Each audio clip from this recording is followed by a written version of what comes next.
భగవన్నామమును పలికితే ఏమవుతుందంటే ఆపద తొలగిపోతుంది.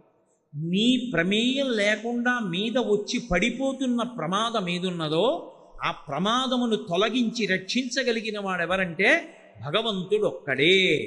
కొన్ని వేల మంది కళ్ళ ముందు చూస్తుండగా కొట్టుకుపోతున్నారు అనుకోండి. ఏదో ఆపద వచ్చింది, అకస్మాత్తుగా కొట్టుకుపోతున్నారు.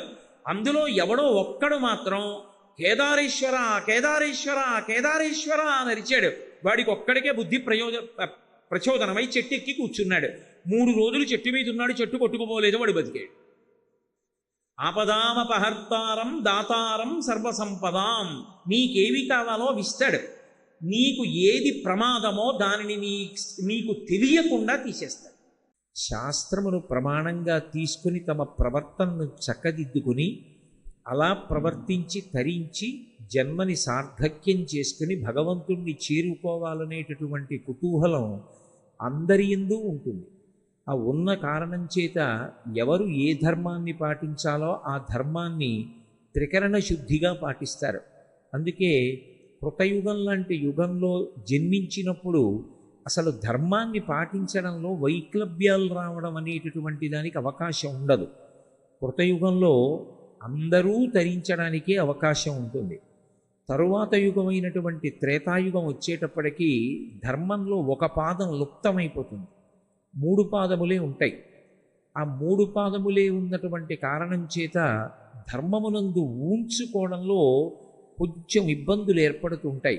అధర్మాన్ని పట్టుకోవాలనేటటువంటి జిజ్ఞాస, అధర్మాన్ని పట్టుకుని కూడా సంతోషంగా ఉండవచ్చని చెప్పగలిగినటువంటి వాళ్ళు, అధర్మం పట్ల కొంచెం ఆసక్తి ఉన్నవాళ్ళు పెరగడం మొదలు పెడతారు. అందుకే త్రేతాయుగంలో రావణాసురుడి వంటి రాక్షసులు బయలుదేరారు. ద్వాపర యుగం దగ్గరికి వచ్చేటప్పటికీ 2 పాదాలే ఉంటాయి ధర్మానికి. అందుచేత దుష్టమైనటువంటి చిత్తము కలిగినటువంటి వారి సంఖ్య చాలా విశేషంగా ఉంటుంది. కలియుగం దగ్గరికి వచ్చేటప్పటికీ ప్రధానమైన సమస్య ఎక్కడుంటుందంటే అసలు భగవంతుని యందు మనసు పెట్టడం చాలా చాలా కష్టమై ఉంటుంది. ఎందుచేత అంటే ఏది ప్రమాణమో ఆ ప్రమాణమైనటువంటి వేదం చెప్పినట్లు బ్రతకక్కర్లేదు. వేదము ప్రమాణం కాదు.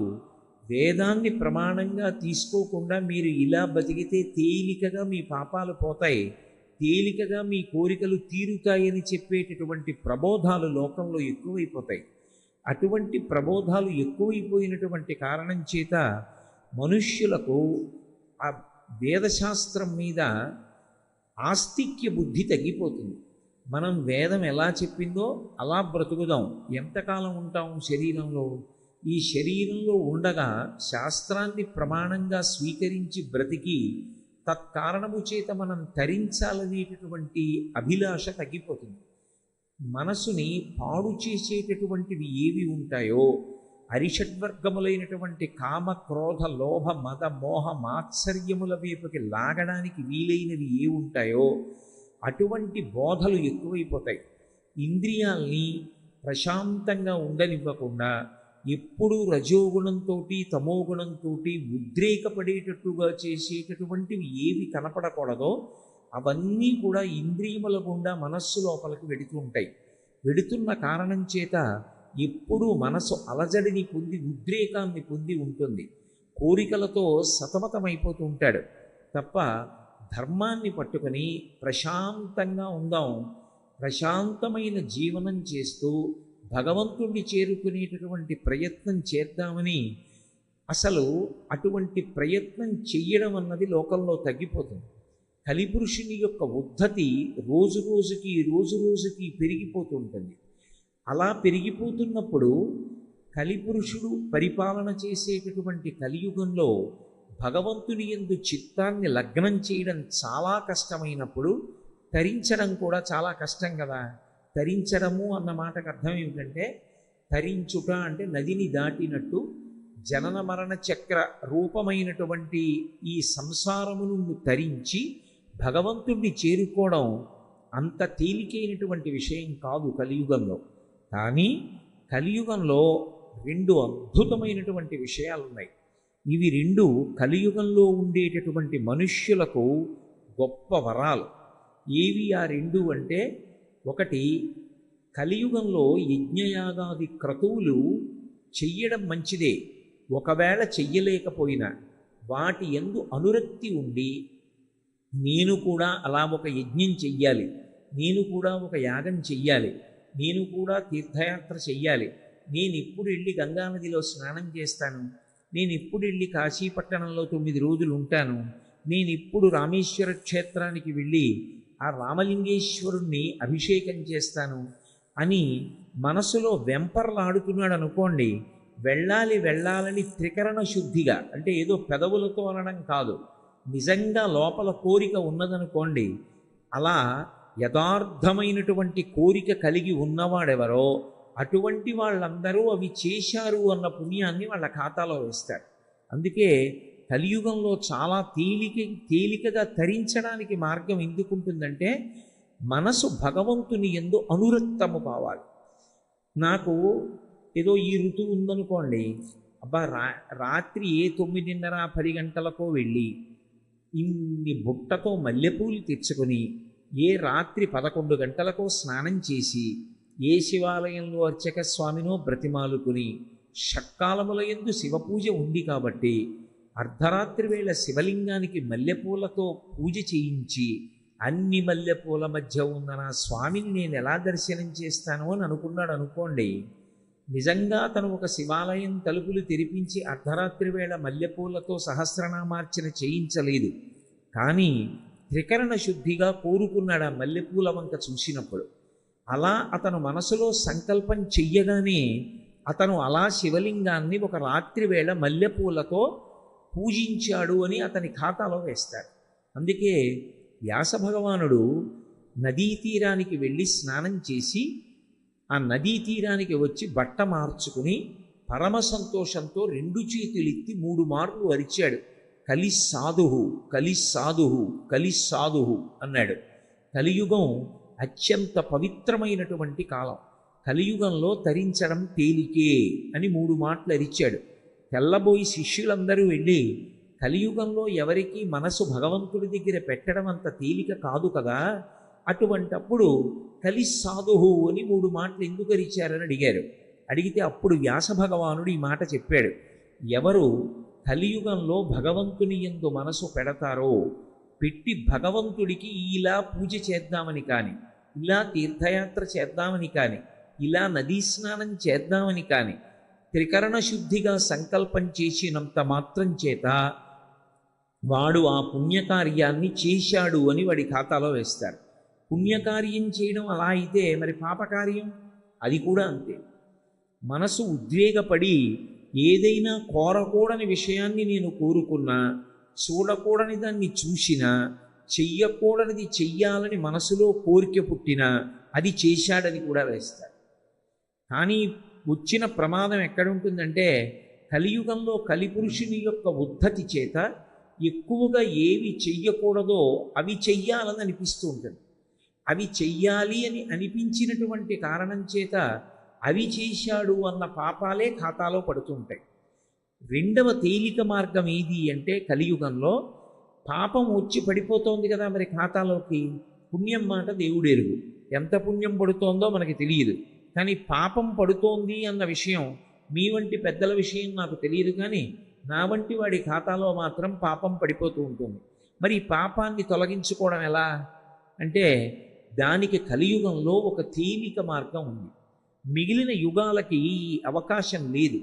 కృతయుగం ఉందనుకోండి, కృతయుగంలో దేని చేత తరిస్తాడు అంటే అఖండమైనటువంటి తపస్సు చేయడానికి కావలసినటువంటి అవకాశం కూడా ఉంటుంది కృతయుగంలో. కానీ కలియుగంలో తేలికగా తరించడానికి మార్గం ఏది అంటే భగవంతుని యొక్క నామ సంకీర్తనం. భగవంతుని యొక్క నామాన్ని ఎలుగెత్తి పిలవాలి. తనకి కంఠం ఎంత గట్టిగా పిలవగలడో అంత గట్టిగానూ భగవన్నామాన్ని చదవాలి. అథవా పోనీ పెదవులు కదపకుండా లోపల నామం చదువుకున్నా కూడా వచ్చిన దోషమేం లేదు. భగవన్నామ సంకీర్తనం ఎటువంటిది అంటే ఎప్పుడు వచ్చిన పాపాన్ని అప్పుడు కడుగుతుంది. అంటే నా ఉద్దేశ్యం పాపం చేసి భగవన్నామం చెప్పమని కాదు, భగవన్నామమును పలికినటువంటి కారణం చేత చిత్తము శుద్ధి అవుతుంది. మళ్ళీ మళ్ళీ పాపం చెయ్యాలనేటటువంటి భావన ఉండదు. అది అనురక్తిగా మారుతుంది. పైగా భగవన్నామమును సంకీర్తనము అన్న మాటలో ఒక అర్థం ఉంటుంది. అదే మీకు తేలికగా అర్థం అవ్వాలి అంటే భజన సంప్రదాయంలోకి తీసుకొస్తారు. నేను ఒక్కడిని కూర్చుని భగవన్నామం చెప్తున్నాను అనుకోండి, దాని యందు ఉత్సాహము పొటమరిస్తుందా అంటే అది నా మనసుకి ఉన్నటువంటి అధ్యవసాయాన్ని బట్టి ఉంటుంది. నేను కూర్చుని లలితా సహస్రనామ స్తోత్రం చదువుతున్నాను అనుకోండి, లేదా విష్ణు సహస్రనామం చదువుకుంటున్నాను అనుకోండి, ఆవలింతలు రాకుండా విష్ణు సహస్రనామం చదువుతుంటే నాలో మంచి ఉద్వేగంతో సంతోషంతో నేను అలా చెయ్యగలనా అంటే అది నా బుద్ధి పరిపక్వత మీద, నాకు ఆ భగవంతుని యొక్క నామము మీద ఉండేటటువంటి ఆదరణ మీద ఉంటుంది. భజన దగ్గరికి వచ్చేటప్పటికీ భజనలో కొత్తగా ఏం ఉండదు, భగవన్నామమునే భజన చేస్తారు. ఏదో హరే రామ రామ రామ హరే హరే, హరే కృష్ణ కృష్ణ కృష్ణ హరే హరే. కలియుగంలో ఇది ప్రధానంగా చెయ్యమని చతుర్ముఖ బ్రహ్మగారు నారదుడిగా ఉపదేశం చేసినటువంటి నామం ఇది.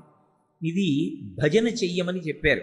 ఇది నేను మీకు ఒక ఉదాహరణ చెప్పాలి అంటే, ఒకళ్ళు కంజేరీ పట్టుకుని, ఒకళ్ళు తాళాలు పట్టుకుని, ఒకళ్ళు డప్పు పట్టుకుని, మిగిలిన వాళ్ళందరూ చుట్టూ కూర్చుని ఏదో హరే రామ రామ రామ హరే హరే, హరే కృష్ణ కృష్ణ కృష్ణ హరే హరే అంటున్నారు అనుకోండి.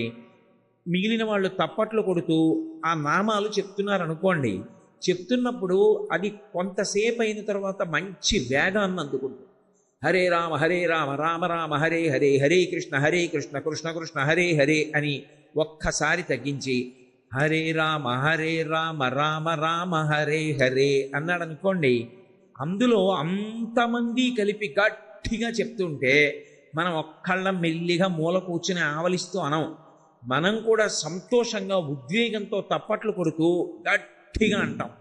అందరూ తగ్గించారనుకోండి, మనం కూడా మెల్లిగా తప్పట్లు కొడుతూ మనం కూడా తగ్గిస్తాం.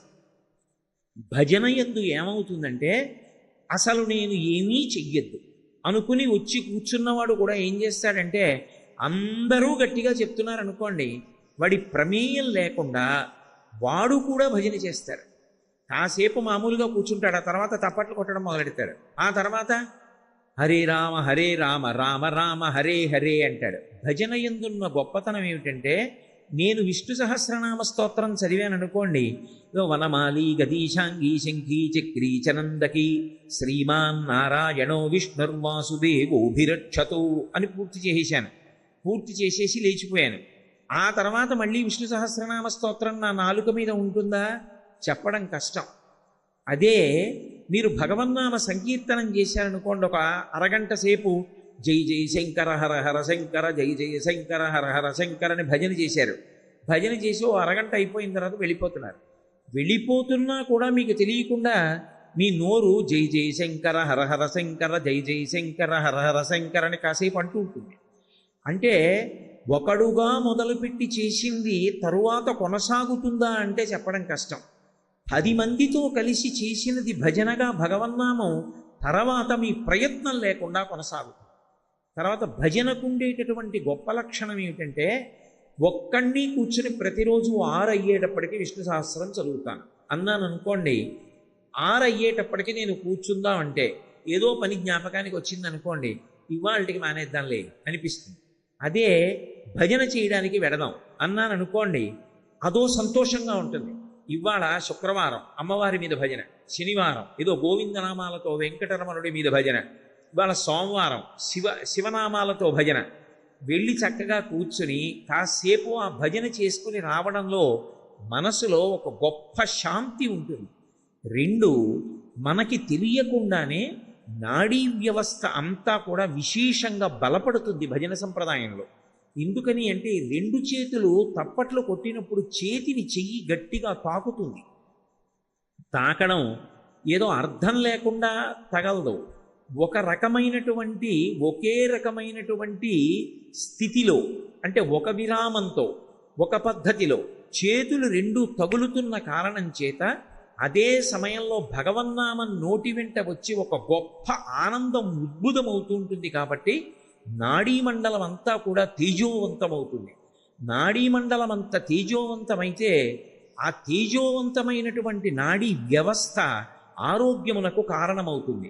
పైగా ఒక విష్ణు సహస్రనామ స్తోత్రాన్ని అందరూ చదవండి అన్నాను అనుకోండి, బ్రహ్మణ్యో బ్రహ్మకృత్ బ్రహ్మీ బ్రహ్మ బ్రహ్మ అని ఏదో నామం చెప్పండి అన్నాను అనుకోండి, అక్కడికి వచ్చేటప్పటికి ఏమో మాకు నోరు తిరగదండి అని కొంతమంది ఆ శ్లోకం దగ్గర ఆగిపోవచ్చు.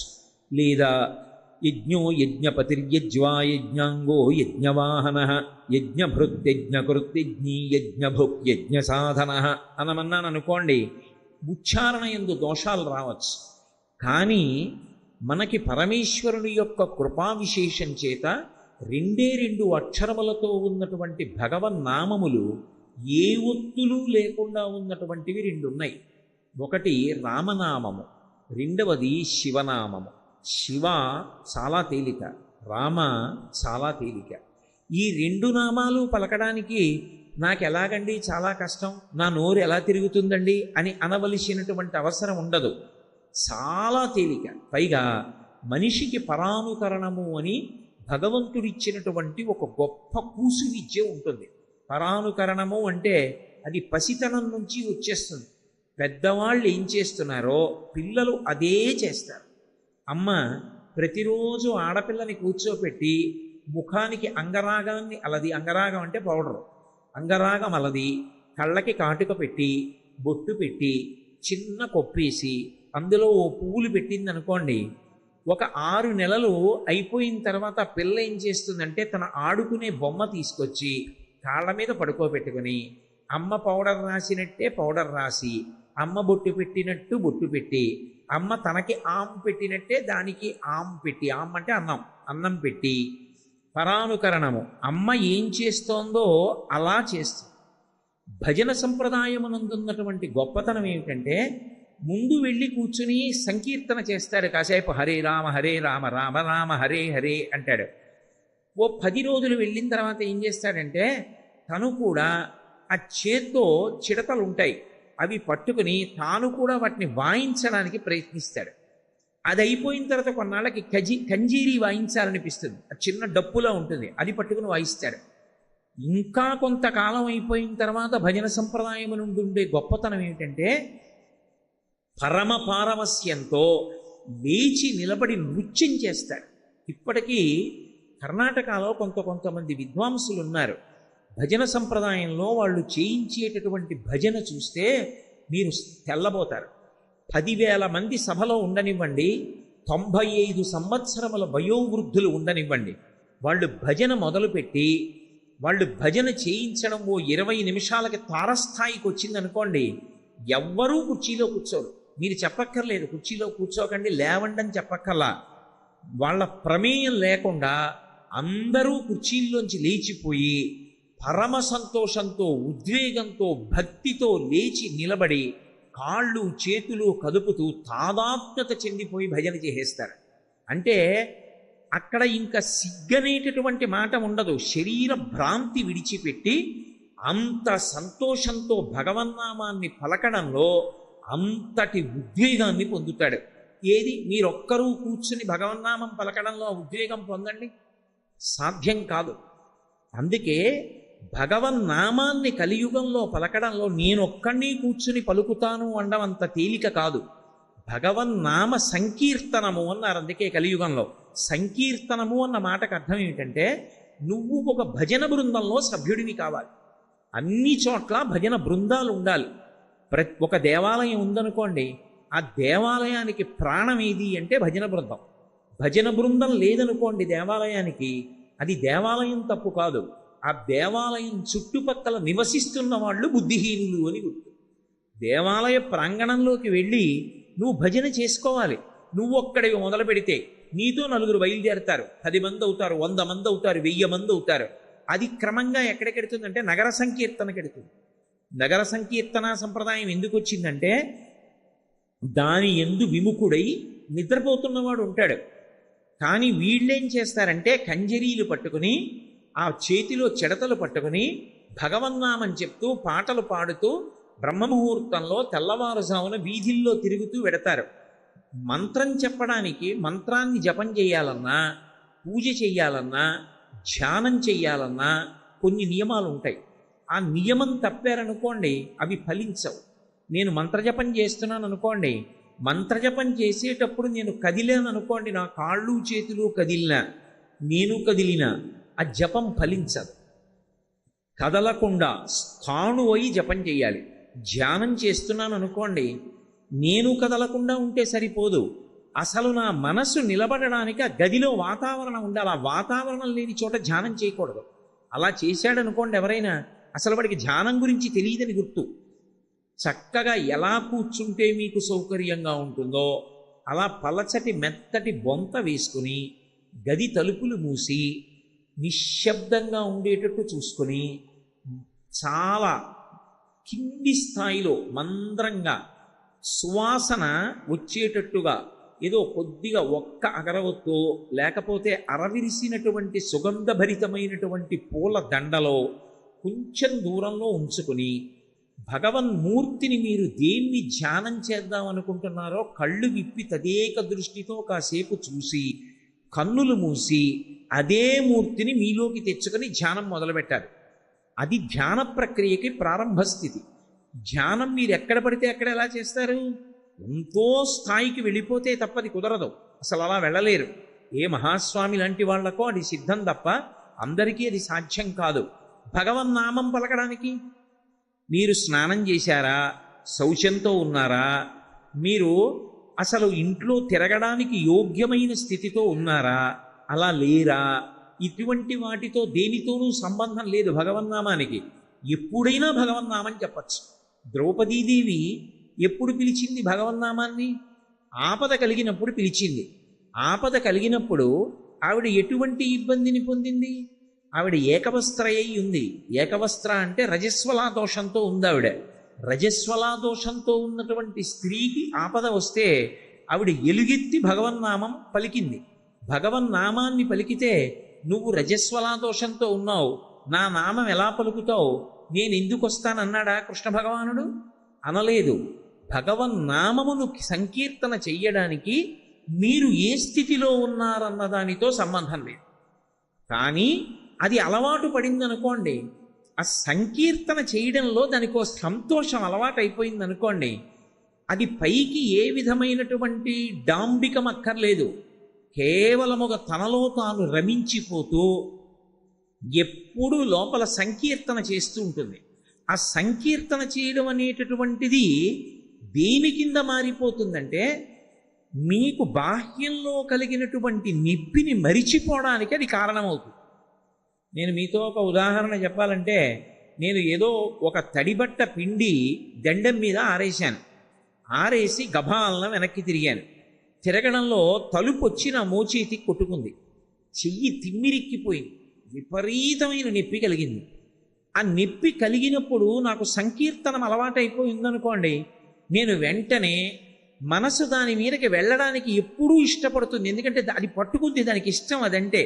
నేను వెంటనే జై జై శంకర హర హర శంకర, జై జయ శంకర హర హర శంకర అన్నాను అనుకోండి, మనసు ఇది మరిచిపోతుంది, దాని మీదకి వెళ్ళిపోతుంది, వెళ్ళిపోయి వదిలేదు, అలా అంటూ ఉంటుంది. అలా అంటూ ఉండగా చిన్న విషయం చాలు, ఏదో నొప్పి తగ్గడానికి పైపూతగా వాడవలసిన ఔషధం ఏదుందో దాన్ని నువ్వు రాసుకుంటూ కూడా జై జై శంకర హర హర శంకర, జై జై శంకర హర హర శంకర అంటూ నువ్వు ఔషధాన్ని చర్మం మీద రాసుకోవచ్చు.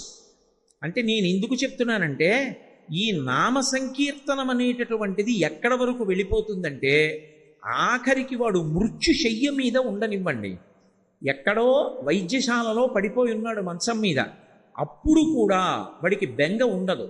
భగవన్నామ సంకీర్తనం చేస్తూ తనను తాను మరిచిపోయి సంతోషంగా నామ సంకీర్తనం చేస్తాడు. తన భజన బృందం, ఆ వాయిస్తున్న కంజరీలు, అప్పుడు తాను పడికేటటువంటి ఆ సంకీర్తనం, అవన్నీ కూడా అలవాటవుతాయి. నాకు ఒక మంచి స్నేహితుడు ఉన్నాడు. అతనేం తక్కువ వ్యక్తి కాడు, ఇన్కమ్ ట్యాక్స్ డిపార్ట్మెంట్లో ఆఫీసర్. కానీ అతను ఒక భజన బృందం దగ్గర కూర్చుని చిడతలు చేత్తో పట్టుకుని వాయించడం మొదలుపెట్టాడంటే, నామ సంకీర్తనం ఎలా అవుతోందో అలాగే వాయిస్తాడు, అంత అందంగా వాయిస్తాడు. నేను ఎప్పుడు చూస్తూ ఉంటాను. నాకు అతన్ని చూసి, అరే నా స్నేహితుడు ఇంత బాగా వాయిస్తున్నాడు రా సంకీర్తనలో, నేను వాయించలేకపోతున్నాను, ఎప్పుడు నేను చేయలేదని నేను తీసుకుని అప్పుడప్పుడు వాయిస్తాను. కానీ అతనిలా నేను వాయించలేను. అతను అంత బాగా వాయిస్తాడు. ఎన్ని గంటలైనా సరే అర్ధనిమీలిత నేత్రాలతో పొంగిపోతూ నోటితో మౌనంగా నామం అంటూ చక చక చక చక చక చక చక చక అవి వాయిస్తూ ఎంత సంతోషపడిపోతూ ఉంటాడో. చాలు, అతను పొందిన స్థితి నేను పొందలేకపోయాను. అందుకే నామాన్ని నామంగా ప్రచారం చేయలేదు పెద్దలు. ఈ దేశంలో నామ సంకీర్తనకి ప్రప్రథముడు ఎవరు అంటే నిజానికి వంగదేశంలో జన్మించినటువంటి గీత గోవిందకర్త అయినటువంటి జయదేవుడు. జయదేవుడు ఒళ్ళు మరిచి సంకీర్తన చేసేవాడు. ఆయన సంకీర్తన చేస్తుంటే ఆయన భార్య పేరు పద్మావతి. ఆవిడ ఆయన చేస్తున్నటువంటి సంకీర్తన ఏ చరణం తర్వాత ఏ చరణం వస్తుందో తెలియదు. ఆయన ఆసువుగా పాడతాడు. ఆయన ఆసువుగా పాడుతుంటే ఆ పాడుతున్నటువంటి సమయంలో ఆవిడ పరమ సంతోషంగా తన పాదాలు కదిపి నర్తన చేస్తుండేది. ఆ వస్తున్న చరణం తెలియదు. మనకి ముందే పాడిన పాట అనుకోండి, పాటలో చరణాలు తెలుసు అనుకోండి, తర్వాత చరణం ఇలా ఉంటుంది అని భంగిమ పట్టి పాదాలు కదుపుతారు. జయదేవుడు ఏం పాడతాడో ఆవిడికి తెలియదు. కానీ జయదేవుడి పాట వింటూ ఆయన మాటలకి అనుగుణంగా పాదాలు కదిపేది, కదుపుతూ నృత్యం చేస్తుండేది. నృత్యం చేస్తుంటే ఆవిడ చరణ విన్యాసమునందు ఎక్కడా దోషం రాకుండా బాలకృష్ణుడు ఎప్పుడూ ఆవిడ పాదాల దగ్గర నిలబడి తన అనుగ్రహం చేత ఆవిడ పాద విన్యాసం తప్పకుండా కాపాడుతుండేవాడు. అందుకే జయదేవుడి గీత గోవిందంలో కృష్ణ భగవాను ఏమని పిలుస్తారంటే పద్మావతి చరణచారణ చక్రవర్తి అని పిలుస్తారు. పద్మావతి చరణచారణ చక్రవర్తి జయదేవుడు కాడు, బాలకృష్ణుడు. అది అక్కడ పుట్టింది. దక్షిణ దేశంలో ఈ సంకీర్తన యజ్ఞాన్ని విశేషంగా ప్రచారం చేసిన మహాపురుషులు బోధేంద్ర స్వాముల వారు. కంచికామకోటి పీఠాధిపత్యం వహించినటువంటి మహాపురుషులు, ప్రాతస్మరణీయులు, నిత్యస్మరణీయులు చంద్రశేఖరేంద్ర సరస్వతి మహాస్వామి వారు కూడా బోధేంద్ర స్వామి వారి గురించి ప్రత్యేకంగా మాట్లాడుతూ ఉండేవారు. వారు ఈ సంకీర్తన యజ్ఞాన్ని అత్యద్భుతంగా నిర్వహిస్తూ ఉండేవారు. అసలు మీకు నేను ఒక మాట చెప్పాలంటే, ఒక పద్ధతి ప్రకారం రమించి భజన చెయ్యగలిగినటువంటి బృందం మీకు కనపడితే అసలు అటువంటి చోట దినదినాభివృద్ధి ఎలా ఉంటుంది అన్నది మీరు చూడొచ్చు. ఒకప్పుడు పశ్చిమ గోదావరి జిల్లాలో పెదముత్తీవి గ్రామంలో లక్ష్మణ యతీంద్రులని ఒక మహానుభావుడు ఉండేవారు. వారికి ఈ సంకీర్తన అంటే చాలా ఇష్టం. వారు సంకీర్తన చేయిస్తున్నటువంటి రోజుల్లో, ఇప్పుడు ఆ తల్లి ఉన్నారా, ఎక్కడ ఉన్నారు, వారి క్షేమ సమాచారాల గురించి నాకు తెలియదు, కానీ ఏలూరులో ఒక లబ్ధప్రతిష్టమైనటువంటి కళాశాలలో అధ్యాపకురాలిగా పనిచేస్తున్నటువంటి ఒక ఆవిడ లెక్చరర్. ఆవిడ అక్కడ భజన జరుగుతుంటే ఆవిడ నృత్యం చేసేవారు. నేను అలా అనకూడదు, కానీ ఆవిడది చాలా స్థూలకాయం. కానీ ఆవిడ పరమ సంతోషంతో అసలు నృత్యం చేస్తూ ఉండేవారు. అసలు ఈవిడ ఇలా ఒళ్ళు మరిచిపోయి ఇంత శరీరంతో ఈవిడ నృత్యం ఎలా చేస్తున్నారనిపించేది. ఆ భజన, ఆ నృత్యం చూసి ఒక గంట సేపు మీరు ఇంటికి వెళ్ళిపోయారనుకోండి, మీ మనసు అంత తొందరగా ఇతర విషయముల ఎందుకు ప్రవర్తించదు. అది మనసు మీద ముద్ర పడిపోతుంది. ఆవిడ పట్టే భంగిమలు, ఆవిడ నృత్యం పరవశించి వీళ్ళు చేసేటటువంటి సంకీర్తన, ఇవి మనసు మీద కదులుతుంటే మీకు తెలియకుండానే మీకు ఎప్పుడూ ఆ భగవన్నామం నోట్లో సంకీర్తన చేస్తూనే ఉంటారు. అవి ఎంత సంకీర్తన మీకు అలవాటైపోతుందో, అలా ఎన్ని సంకీర్తనలు మీరు చెయ్యగలరో అవి ఆయా సమయముల యందు జ్ఞాపకం వచ్చాయనుకోండి, దానికి ఏ విధమైనటువంటి పరిమితులు ఉండవు. మీకు నేను ఒక మాట చెప్పాలంటే, ఏదో మనందరం కలిసి నైమిషారణ్యం వెడుతున్నాం అనుకోండి, నైమిషారణ్యంలో ఓ 4 భాగవతంలో పద్యాలు నాకు జ్ఞాపకం వచ్చి ఆ 4 పద్యాలలో వైభవం నేను చెప్దాం అనుకున్నాను అనుకోండి, అది సాధ్యం కాదు. నేను అలా చెప్పడం కుదరదు. ఎందుకనంటే ఆ రైలు పెట్టెలో వెడుతున్నప్పుడు దానికి అనేక పరిమితులు ఉంటాయి. పెద్ద పెద్ద చప్పుళ్ళు ఉంటాయి. ఏదో నా పక్కనున్న వాళ్ళకి వినపడుతుంది, అక్కడ ఉన్న వాళ్ళ వరకు ఎలా వినపడుతుంది? అందరూ నా దగ్గరికి వచ్చి నిలబడడం ఎలా సాధ్యం? సాధ్యం కాదు. అటువంటి వాటిని విమర్శించకూడదు. చాలా తప్పు. రైళ్లలో భజన చేస్తున్నారండి అనకూడదు. సంకీర్తన అనేటటువంటి దానికి పరిమితి లేదు. ఎక్కడైనా సంకీర్తన జరగవలసిందే. వాళ్ళు ఒళ్ళు మరిచిపోయి పరమ సంతోషంతో సంకీర్తన చేద్దాం అనుకున్నారనుకోండి, ఆ పెట్టెలో ఉన్న వాళ్ళందరూ యాత్రకు ఎడుతున్న వాళ్ళే, వాళ్ళందరూ కలిసి సంతోషంగా భగవన్నామం సంకీర్తన చేస్తున్నారనుకోండి, అందరూ ఒకచోటే కూర్చోక్కర్లేదు, అందరూ పెట్టెలో వేరు వేరు స్థానాల్లో కూర్చున్నా అందరికీ అలా పాడడం అలవాటు కాబట్టి అందరూ కలిసి అఖిలాండేశ్వరి అంబ పరమేశ్వరి అఖిలాండేశ్వరి ఆదిపరాశక్తి పాలయమాం అని భజన చెయ్యాలనుకుంటే అందరూ ఎక్కడ కూర్చున్నా చేసేస్తారంతే. ఎంత సంతోషంగా ఉంటుందో తెలియని వాడికి కూడా అక్కడ కూర్చుంటే మనస్సు ఎంతో ప్రశాంతంగా ఎంతో సంతోషంగా అనిపిస్తుంది. అందుకే ఈ భగవన్నామ సంకీర్తనమునకు కలియుగంలో విశేషమైనటువంటి ప్రాధాన్యత ఉన్నది. అందుకే భగవంతుడికి పల్లకీ మోయడం ఎలాగో భగవన్నామ సంకీర్తన చేయడం అలా. పల్లకీ పట్టుకోవాలనుకోండి, ఒక్కడే ఉంటే పల్లకీ పట్టుకోలేడు. భగవన్నామ సంకీర్తన చెయ్యాలనుకోండి, ఒక్కడే ఉంటే చేయడం అంత తేలిక కాదు. 10 మంది కూడారనుకోండి, భగవన్నామ సంకీర్తనం చేయడంలో చాలా సంతోషం.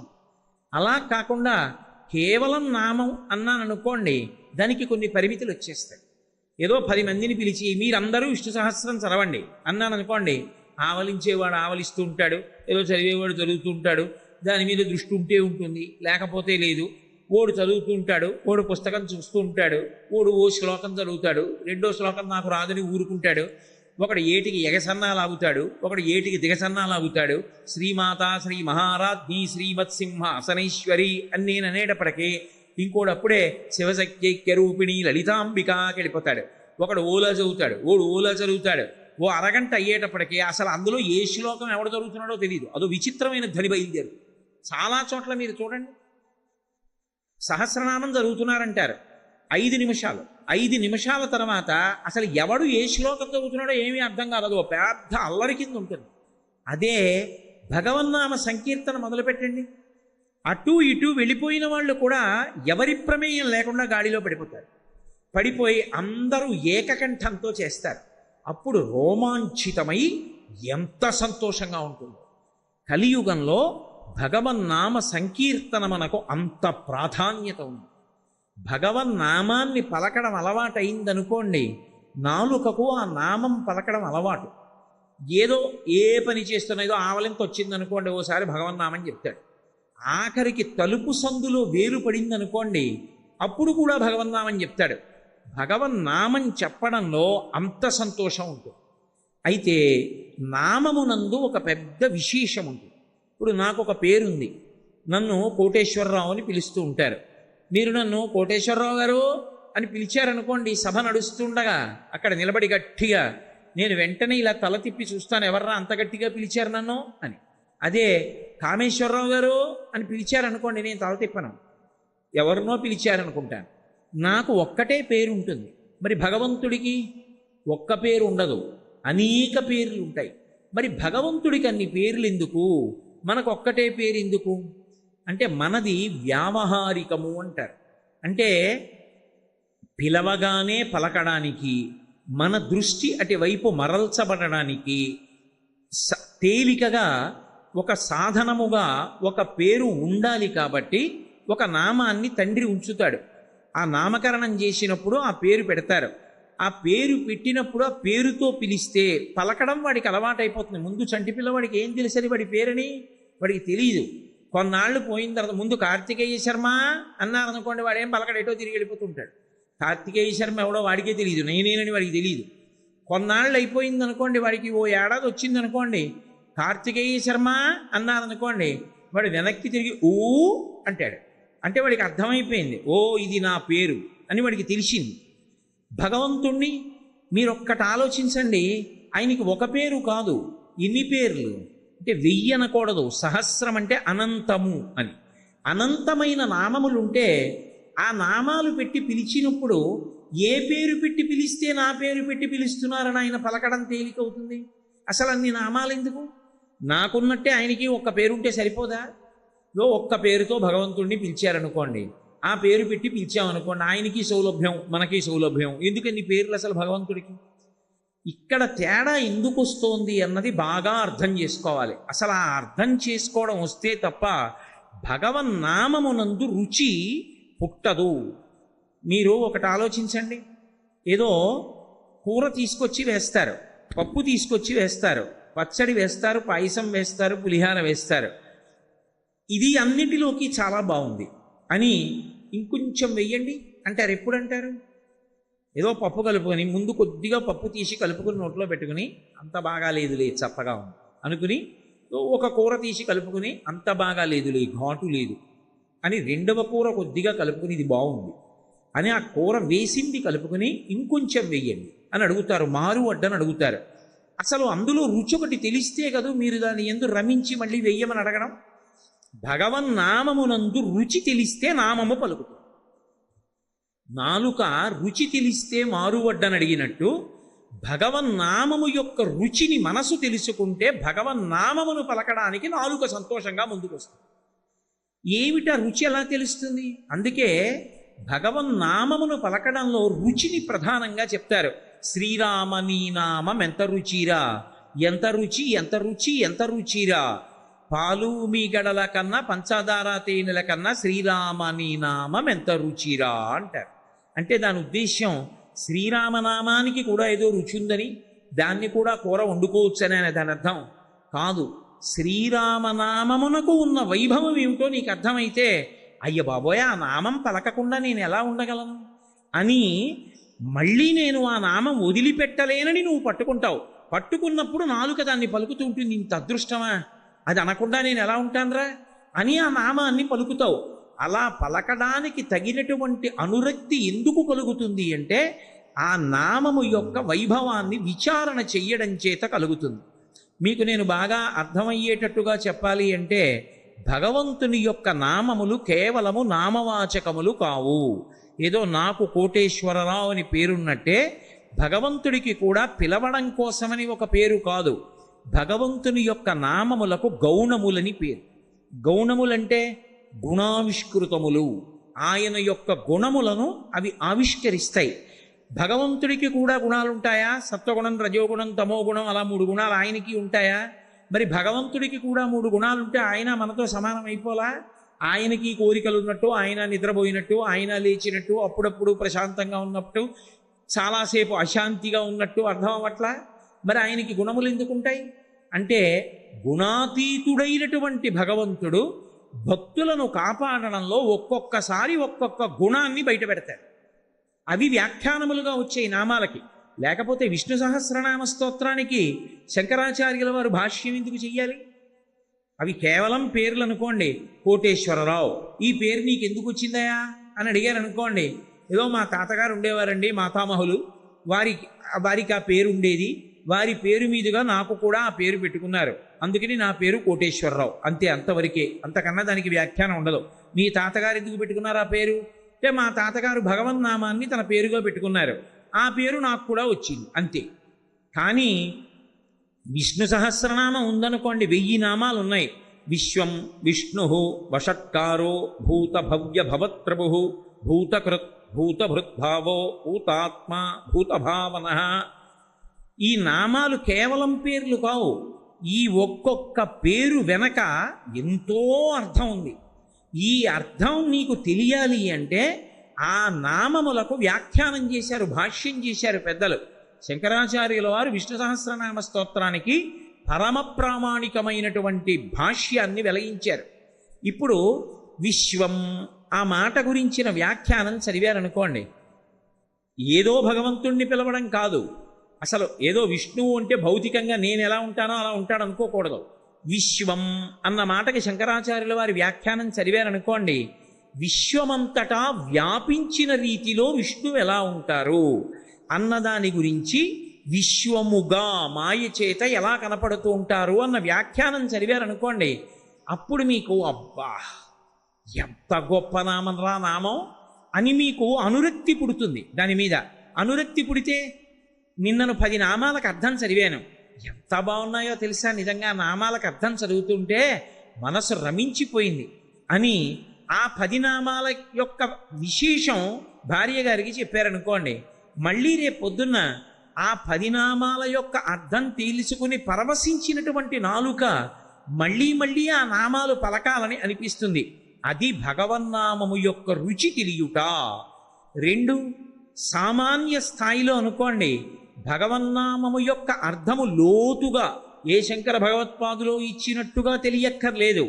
బాహ్యంలో అసలు ఆ నామము యొక్క వైభవం ఏమిటి, ఆ పేరు పిలిస్తే ఏమవుతుంది అన్న విషయం మీకు అర్థమైందనుకోండి, నామమునందు అనురక్తి కలుగుతుంది. మీరు ఒక్క విషయాన్ని బాగా పట్టుకునే ప్రయత్నం చేయండి. నామమునకు అంత వైభవం ఎందుకు వస్తుంది అంటే, మొట్టమొదటి కారణము, నామము నామిని తీసుకొస్తుంది. నామి అంటే పేరున్నవాడు, నామము అంటే ఆయన పేరు, పిలిచేవాడు ఒకడు కదూ. నేనున్నాను, శివుడు ఉన్నాడు. ఇప్పుడు శివనామం ఉన్నది, నేను శివా శివా శివా అని పిలిచాను. ఎవరు రావాలి? శివుడు రావాలి కదూ. నేను ఎవరిని పేరు పెట్టి పిలిచానో వాడు రావాలి.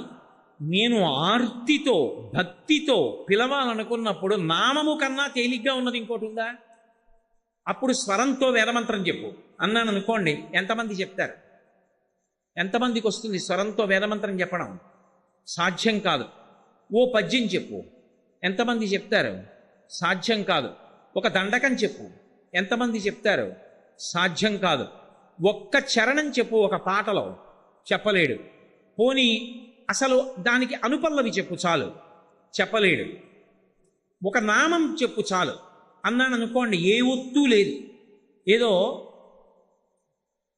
రామ అనమన్నాను అనుకోండి, ఏమిటి కష్టం? నాకేదో కష్టం వచ్చింది, రామా రామా రామా నువ్వే రక్షించాలి రామా అని అనుకోవాలి. ఇప్పుడు దాన్ని అనడానికి ఏమిటి కష్టం? ఏ కష్టం ఉండదు. కానీ రామా రామా రామా అన్నప్పుడు నామి వస్తాడా రాడా? రామా రామా రామా అని పిలవగా పిలవగా ఎవరు రావాలి? రాముడే రావాలి. రాముడు వస్తే ఏం చేస్తాడు? ఆపదామపహర్తారం దాతారం సర్వసంపదాం లోకాభిరామం శ్రీరామం భూయో భూయో నమామ్యహం. రామ రామ రామ అండం నాకు అలవాటు అయిపోయింది అనుకోండి. రాముడికి ఉండే లక్షణం ఏమిటి? వీడు నన్ను అస్తమానం పిలుస్తుంటాడు రా అని నా దగ్గర ఉన్నాడు అనుకోండి. అప్పుడు రాముడు ఏం చేస్తాడు? ఉట్టినే నా పక్కన కూర్చోడు, ఆయనకో లక్షణం ఉంది. ఆయన ఏం చేస్తాడంటే ఆపద తీసేస్తాడు. ఆపద అంటే నీ బుద్ధి చేత నువ్వు దేన్ని తొలగించలేవో దానికి ఆపద అని పేరు. ఉదాహరణకి ఒక పాము అలా వచ్చేస్తోంది. మొన్ననే మేము పోతన గారు పుట్టిన స్థలం బమ్మెర చూడ్డానికి వెడుతున్నాం కార్లలో. బ్రహ్మాండమైనటువంటి సర్పం, చాలా పెద్ద పాము ఒకటి రోడ్డుకి ఇటుపక్క నుంచి అటుపక్కకు వస్తాను.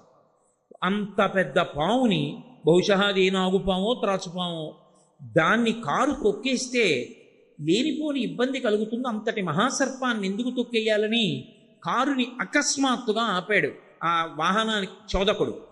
కారు ఆగిపోయింది. అది జర మెలికలు తిరిగి వెళ్ళిపోయిందిట. నేను చూడలేదట. ఆ సమయంలో ఏదో మాట్లాడుతున్నాను, మా గోపాలకృష్ణ గారు చూశారు. ఎంత పెద్ద పామో గురువు గారు, మెలికలు తిరిగి వెళ్ళిపోయిందన్నారు. ఇప్పుడు ఆ పాము అడ్డంగా వచ్చింది కారులో ఉండగా కాబట్టి సరిపోయింది. మీరు ఒక ద్విచక్ర వాహనం మీద వెడుతుండగా పాము వచ్చింది అనుకోండి, మీరు కంగారు పడిపోయి కింద పడిపోయినా, మీరు కంగారు పడిపోయి దాని మీదకెక్కినా, అది కంగారు పడిపోయి మిమ్మల్ని కరిచినా ప్రమాదమేనా? అప్పుడు ఏమండి నేను ఈ ఉద్యోగం చేస్తున్నాను అంటే పాము ఊరుకుంటుందా? ఏమండి నా దగ్గర ఇంత డబ్బు ఉంది, తప్పుకోగలరా? అసలు ఆలోచించడానికి బుద్ధి పనిచేస్తుందా? చెయ్యదు. బుద్ధి పనిచేసి తప్పించుకోలేనిదేదో దానికి ఆపద అని పిలుస్తారు. అందుకే భారతంలో ఎందుకు కృష్ణుడు కావాలి అన్నదాన్ని చెప్తూ పాండవులు ఒక మాట అంటారు, ఆపద గడవం బెట్టగా అంటారు. ఆపదలు తొలగించడానికి కృష్ణ పాండురాదు నిన్ను చూపి చనియ మహాత్మా, మా నాన్నగారు నిన్ను మాకు పరిచయం చేసి మా తండ్రి వెళ్ళిపోయాడు, నువ్వు మమ్మల్ని కాపాడాలి తండ్రి వెయ్యి అంటారు. కాబట్టి భగవన్నామమును పలికితే ఏమవుతుందంటే ఆపద తొలగిపోతుంది. నీ ప్రమేయం లేకుండా మీద వచ్చి పడిపోతున్న ప్రమాదం ఏదున్నదో ఆ ప్రమాదమును తొలగించి రక్షించగలిగిన వాడెవరంటే భగవంతుడు ఒక్కడే. కొన్ని వేల మంది కళ్ళ ముందు చూస్తుండగా కొట్టుకుపోతున్నారు అనుకోండి. ఏదో ఆపద వచ్చింది, అకస్మాత్తుగా కొట్టుకుపోతున్నారు. అందులో ఎవడో ఒక్కడు మాత్రం కేదారేశ్వర కేదారేశ్వర కేదారేశ్వర అని అరిచాడు. వాడికి ఒక్కడికే బుద్ధి ప్రచోదనమై చెట్టు ఎక్కి కూర్చున్నాడు. 3 రోజులు చెట్టు మీద ఉన్నాడు, చెట్టు కొట్టుకుపోలేదు, వాడు బతికాడు. ఆపదామపహర్తారం దాతారం సర్వసంపదాం. నీకేవి కావాలో విస్తాడు. నీకు ఏది ప్రమాదమో దానిని నీకు తెలియకుండా తీసేస్తాడు. అసలు నీకు తెలియక్కర్లేదు కూడా నీకు ప్రమాదం తప్పిందని. ఆపదామపహర్తారం దాతారం సర్వసంపదాం లోకాభిరామం శ్రీరామం భూయో భూయో నమామ్యహం. లోకమునంతటినీ కూడా రమింప చెయ్యగలిగినటువంటి రాముడు ఉన్నాడే, ఆయనకి మళ్ళీ మళ్ళీ నమస్కరించుచున్నాను. ఇప్పుడు నామం ఏం చేసింది? నామిని తీసుకొచ్చింది. భగవంతుణ్ణి దగ్గరగా తీసుకురావాలి అంటే తేలిక మార్గం ఏది? భగవన్నామమును భజించుటయే. ఎవరు ఇంట్లో భగవన్నామాన్ని ఎప్పుడూ పలుకుతూ ఉండడం అలవాటు చేసుకున్నారో అలాంటి వాళ్ళ ఇంట్లో ఎవరుంటాడు? భగవంతుడే ఉంటాడు. భగవంతుడే ఉన్న ఇంట ఆపదలు ఎందుకుంటాయి? ఉండవు.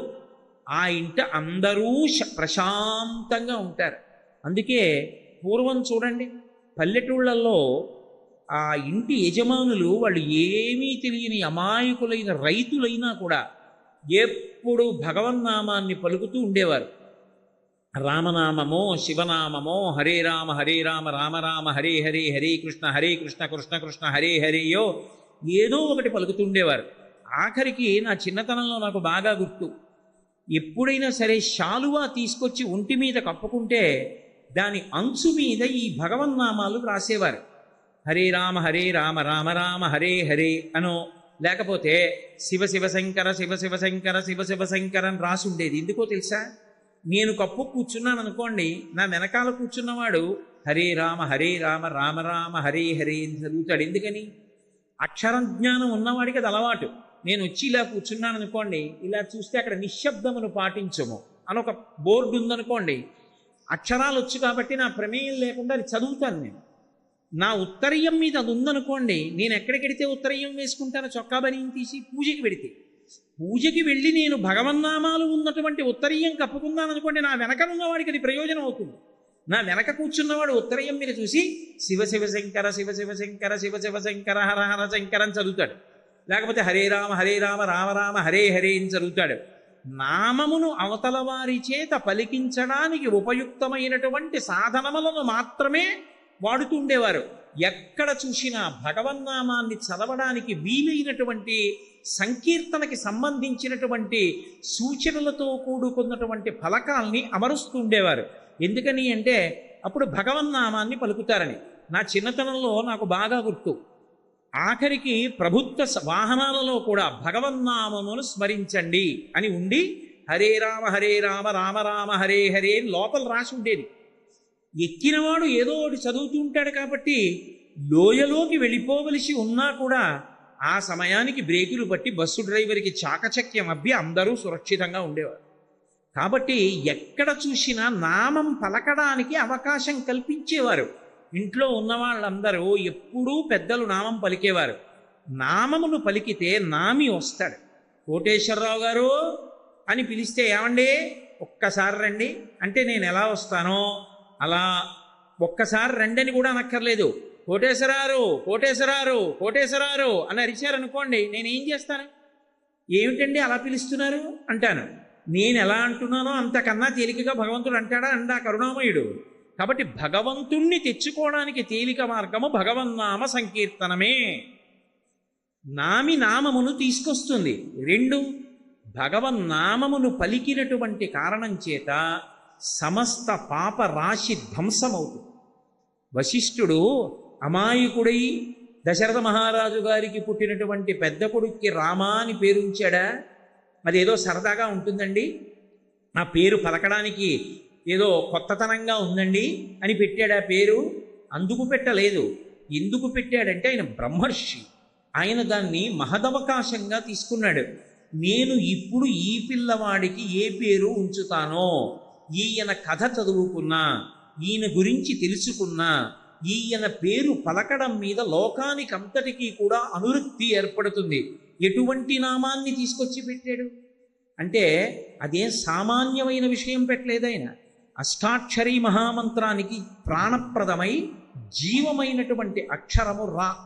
ఎందుకనంటే అష్టాక్షరీ మహామంత్రంలోంచి రా అన్న అక్షరాన్ని తీసేశారనుకోండి, నా ఆయనాయ, నువ్వు ఎవ్వరికీ కూడా ఆధారభూతుడవు కావు, వ్యతిరేకమైన అర్థం వస్తుంది. రా ఉందనుకోండి, మంత్రానికి అంతటికీ కూడా సక్రమమైన అర్థం వస్తుంది. రా అగ్నిబీజం.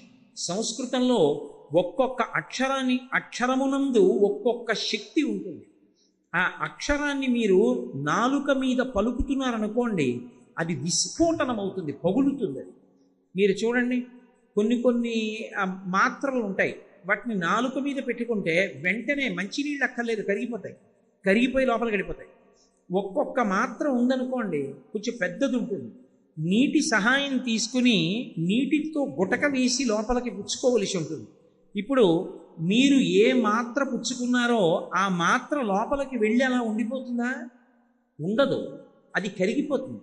అది కరిగిపోవడమే విస్ఫోటనం అంటారు. కరిగిపోయి అందులో ఉన్నటువంటి రసాయనములన్నీ రక్తంలో కలుస్తాయి. ఇప్పుడు ఆ రసాయనం ఏం చేస్తుంది? ఏ వ్యాధి కలగడానికి తగిన సూక్ష్మాంగ జీవులు రక్తంలోకి వెళ్ళాయో వాటనన్నిటికీ కూడా ఈ రసాయనం చంపేస్తుంది. వ్యాధి నుండి బయటపడ్డా లేదా? మాత్ర వేసుకున్నది నువ్వు, కానీ మాత్ర లోపలికి వెళ్ళి ఎంత విస్ఫోటనం చేస్తోందో నీకు తెలుసా? తెలియక్కర్లేదు, దాని ఫలితం అది చూపిస్తుంది. అలాగే అక్షరముల యందు కూడా విస్ఫోటన శక్తి ఉంటుంది. అందుకే శబ్దము శక్తి స్వరూపము. శబ్ద బ్రహ్మమయీ చరాచరమయీ జ్యోతిర్మయీ వాంగ్మయీ అని పిలుస్తారు. శబ్దమును నేను సరిగా పలకలేదనుకోండి, అది మీ యందు ఉద్వేగములకు కారణమవుతుంది. నేను సరిగా ఉచ్చరించాననుకోండి, అది మీ సంతోషానికి కారణం అవుతుంది. నాకు సభాముఖంగా అలా చెప్పడం ఇష్టం లేదు, కానీ నేను మీతో అర్థం అవ్వడం కోసం మాత్రమే ఈ మాట అంటున్నాను. నేను ఎవరి దగ్గరికో వెళ్ళి మీ అమ్మగారు ఉన్నారా అండి అని అడిగాను అనుకోండి, లేదా మీ నాన్నగారు ఉన్నారా అండి అని అడిగాను అనుకోండి, ఎంతో సంతోషంగా మా నాన్నగారు ఇంట్లో ఉన్నారు లేరు చెప్తారు.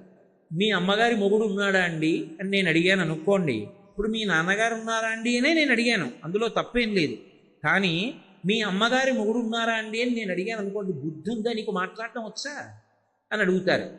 శబ్దమునకు అవతల వారి యందు ఉద్వేగమును కానీ శాంతిని కానీ నింపగలిగిన శక్తి ఉంటుంది. అది విస్ఫోటనం అంటారు. అది ఒక్కొక్క అక్షరం విస్ఫోటన శక్తితో ఉంటుంది. మంత్రములకు ఉండేటటువంటి గొప్పతనం అక్కడ ఉంటుంది. బీజాక్షరములు అంటారు. బీజం అంటే విత్తనం. విత్తనాన్ని నేను మీకు ఉదాహరణ చెప్పాలంటే, ఓ చిక్కుడు గింజ తీసుకెళ్ళి నేను మట్టిలో పెట్టి నీళ్లు పోసాను అనుకోండి, ఆ చిక్కుడు గింజ బద్దలవుతుంది, రెండు కింద చీలుతుంది, మధ్యలోంచి అంకురం బయటికి వస్తుంది. అది విస్ఫోటనమై పగిలితే తప్ప అంకురం పైకి రాదు. అలాగే స్వరంతో బీజాక్షరాలు మంత్రంలోవి పలుకుతున్నారనుకోండి, అవి లోపల విస్ఫోటనమవుతాయి. విస్ఫోటనమై ఒక్కొక్క మంత్రాన్ని చదువుతున్నప్పుడు, జపం చేస్తున్నప్పుడు ఒక్కొక్క రకమైన శక్తి లోపల ఆవిర్భవిస్తుంది. గాయత్రీ మహామంత్రాన్ని చాలా బాగా జపం చేశాడనుకోండి, బుద్ధి పరమేశ్వరుడి వైపుకి తిరిగిపోతుంది, అంకితమైపోతుంది బుద్ధి. ఇక ఏదీ కోరుకోదు, భగవంతుడిని ఒక్కడనే కోరుకుంటుంది. ఆయన కోసం ఎంత త్యాగమైనా చేస్తుంది. ఆ శక్తి వచ్చేస్తుంది గాయత్రి చేసిన వాడికి. అలా అష్టాక్షరీ మహామంత్రానికి ప్రాణప్రదమైనటువంటి రా అనబడేటటువంటి బీజాక్షరమునందు అగ్ని ఉంటుంది. ఆ అగ్ని ఏం చేస్తుంది అంటే, దానికి ఉండే శక్తి అది కాలుస్తుంది. అది దేన్ని కాలుస్తుంది అంటే పాపములను కాల్చేస్తుంది. దానికి ఆ లక్షణం ఉంది. పాపరాశిని కాల్చగలిగినటువంటి శక్తి రా అనబడేటటువంటి అగ్ని బీజమునకు ఉంది. మా అమృత బీజం. అమృత బీజమైన కారణం చేత మళ్ళీ పాపములు చెయ్యాలనేటటువంటి ఆలోచన లోపలికి రాకుండా, ఇంద్రియముల లోపలికి విషయ సంబంధమైనటువంటి ఆలోచనలు రాకుండా పవిత్రమైన ఆలోచనలే కలిగేటట్టుగా, అటువంటి వాటినే చూడాలనేటటువంటి ఉద్దేశం అమృత బీజం కల్పిస్తుంది. అందుచేతనే రామ అని ఉంచారు. రా అంటే నోరు తెరుచుకోవాలి. రా అన్నప్పుడు నోరు తెరుచుకోవాలి, మా అన్నప్పుడు మూసుకోవాలి పెదవులు.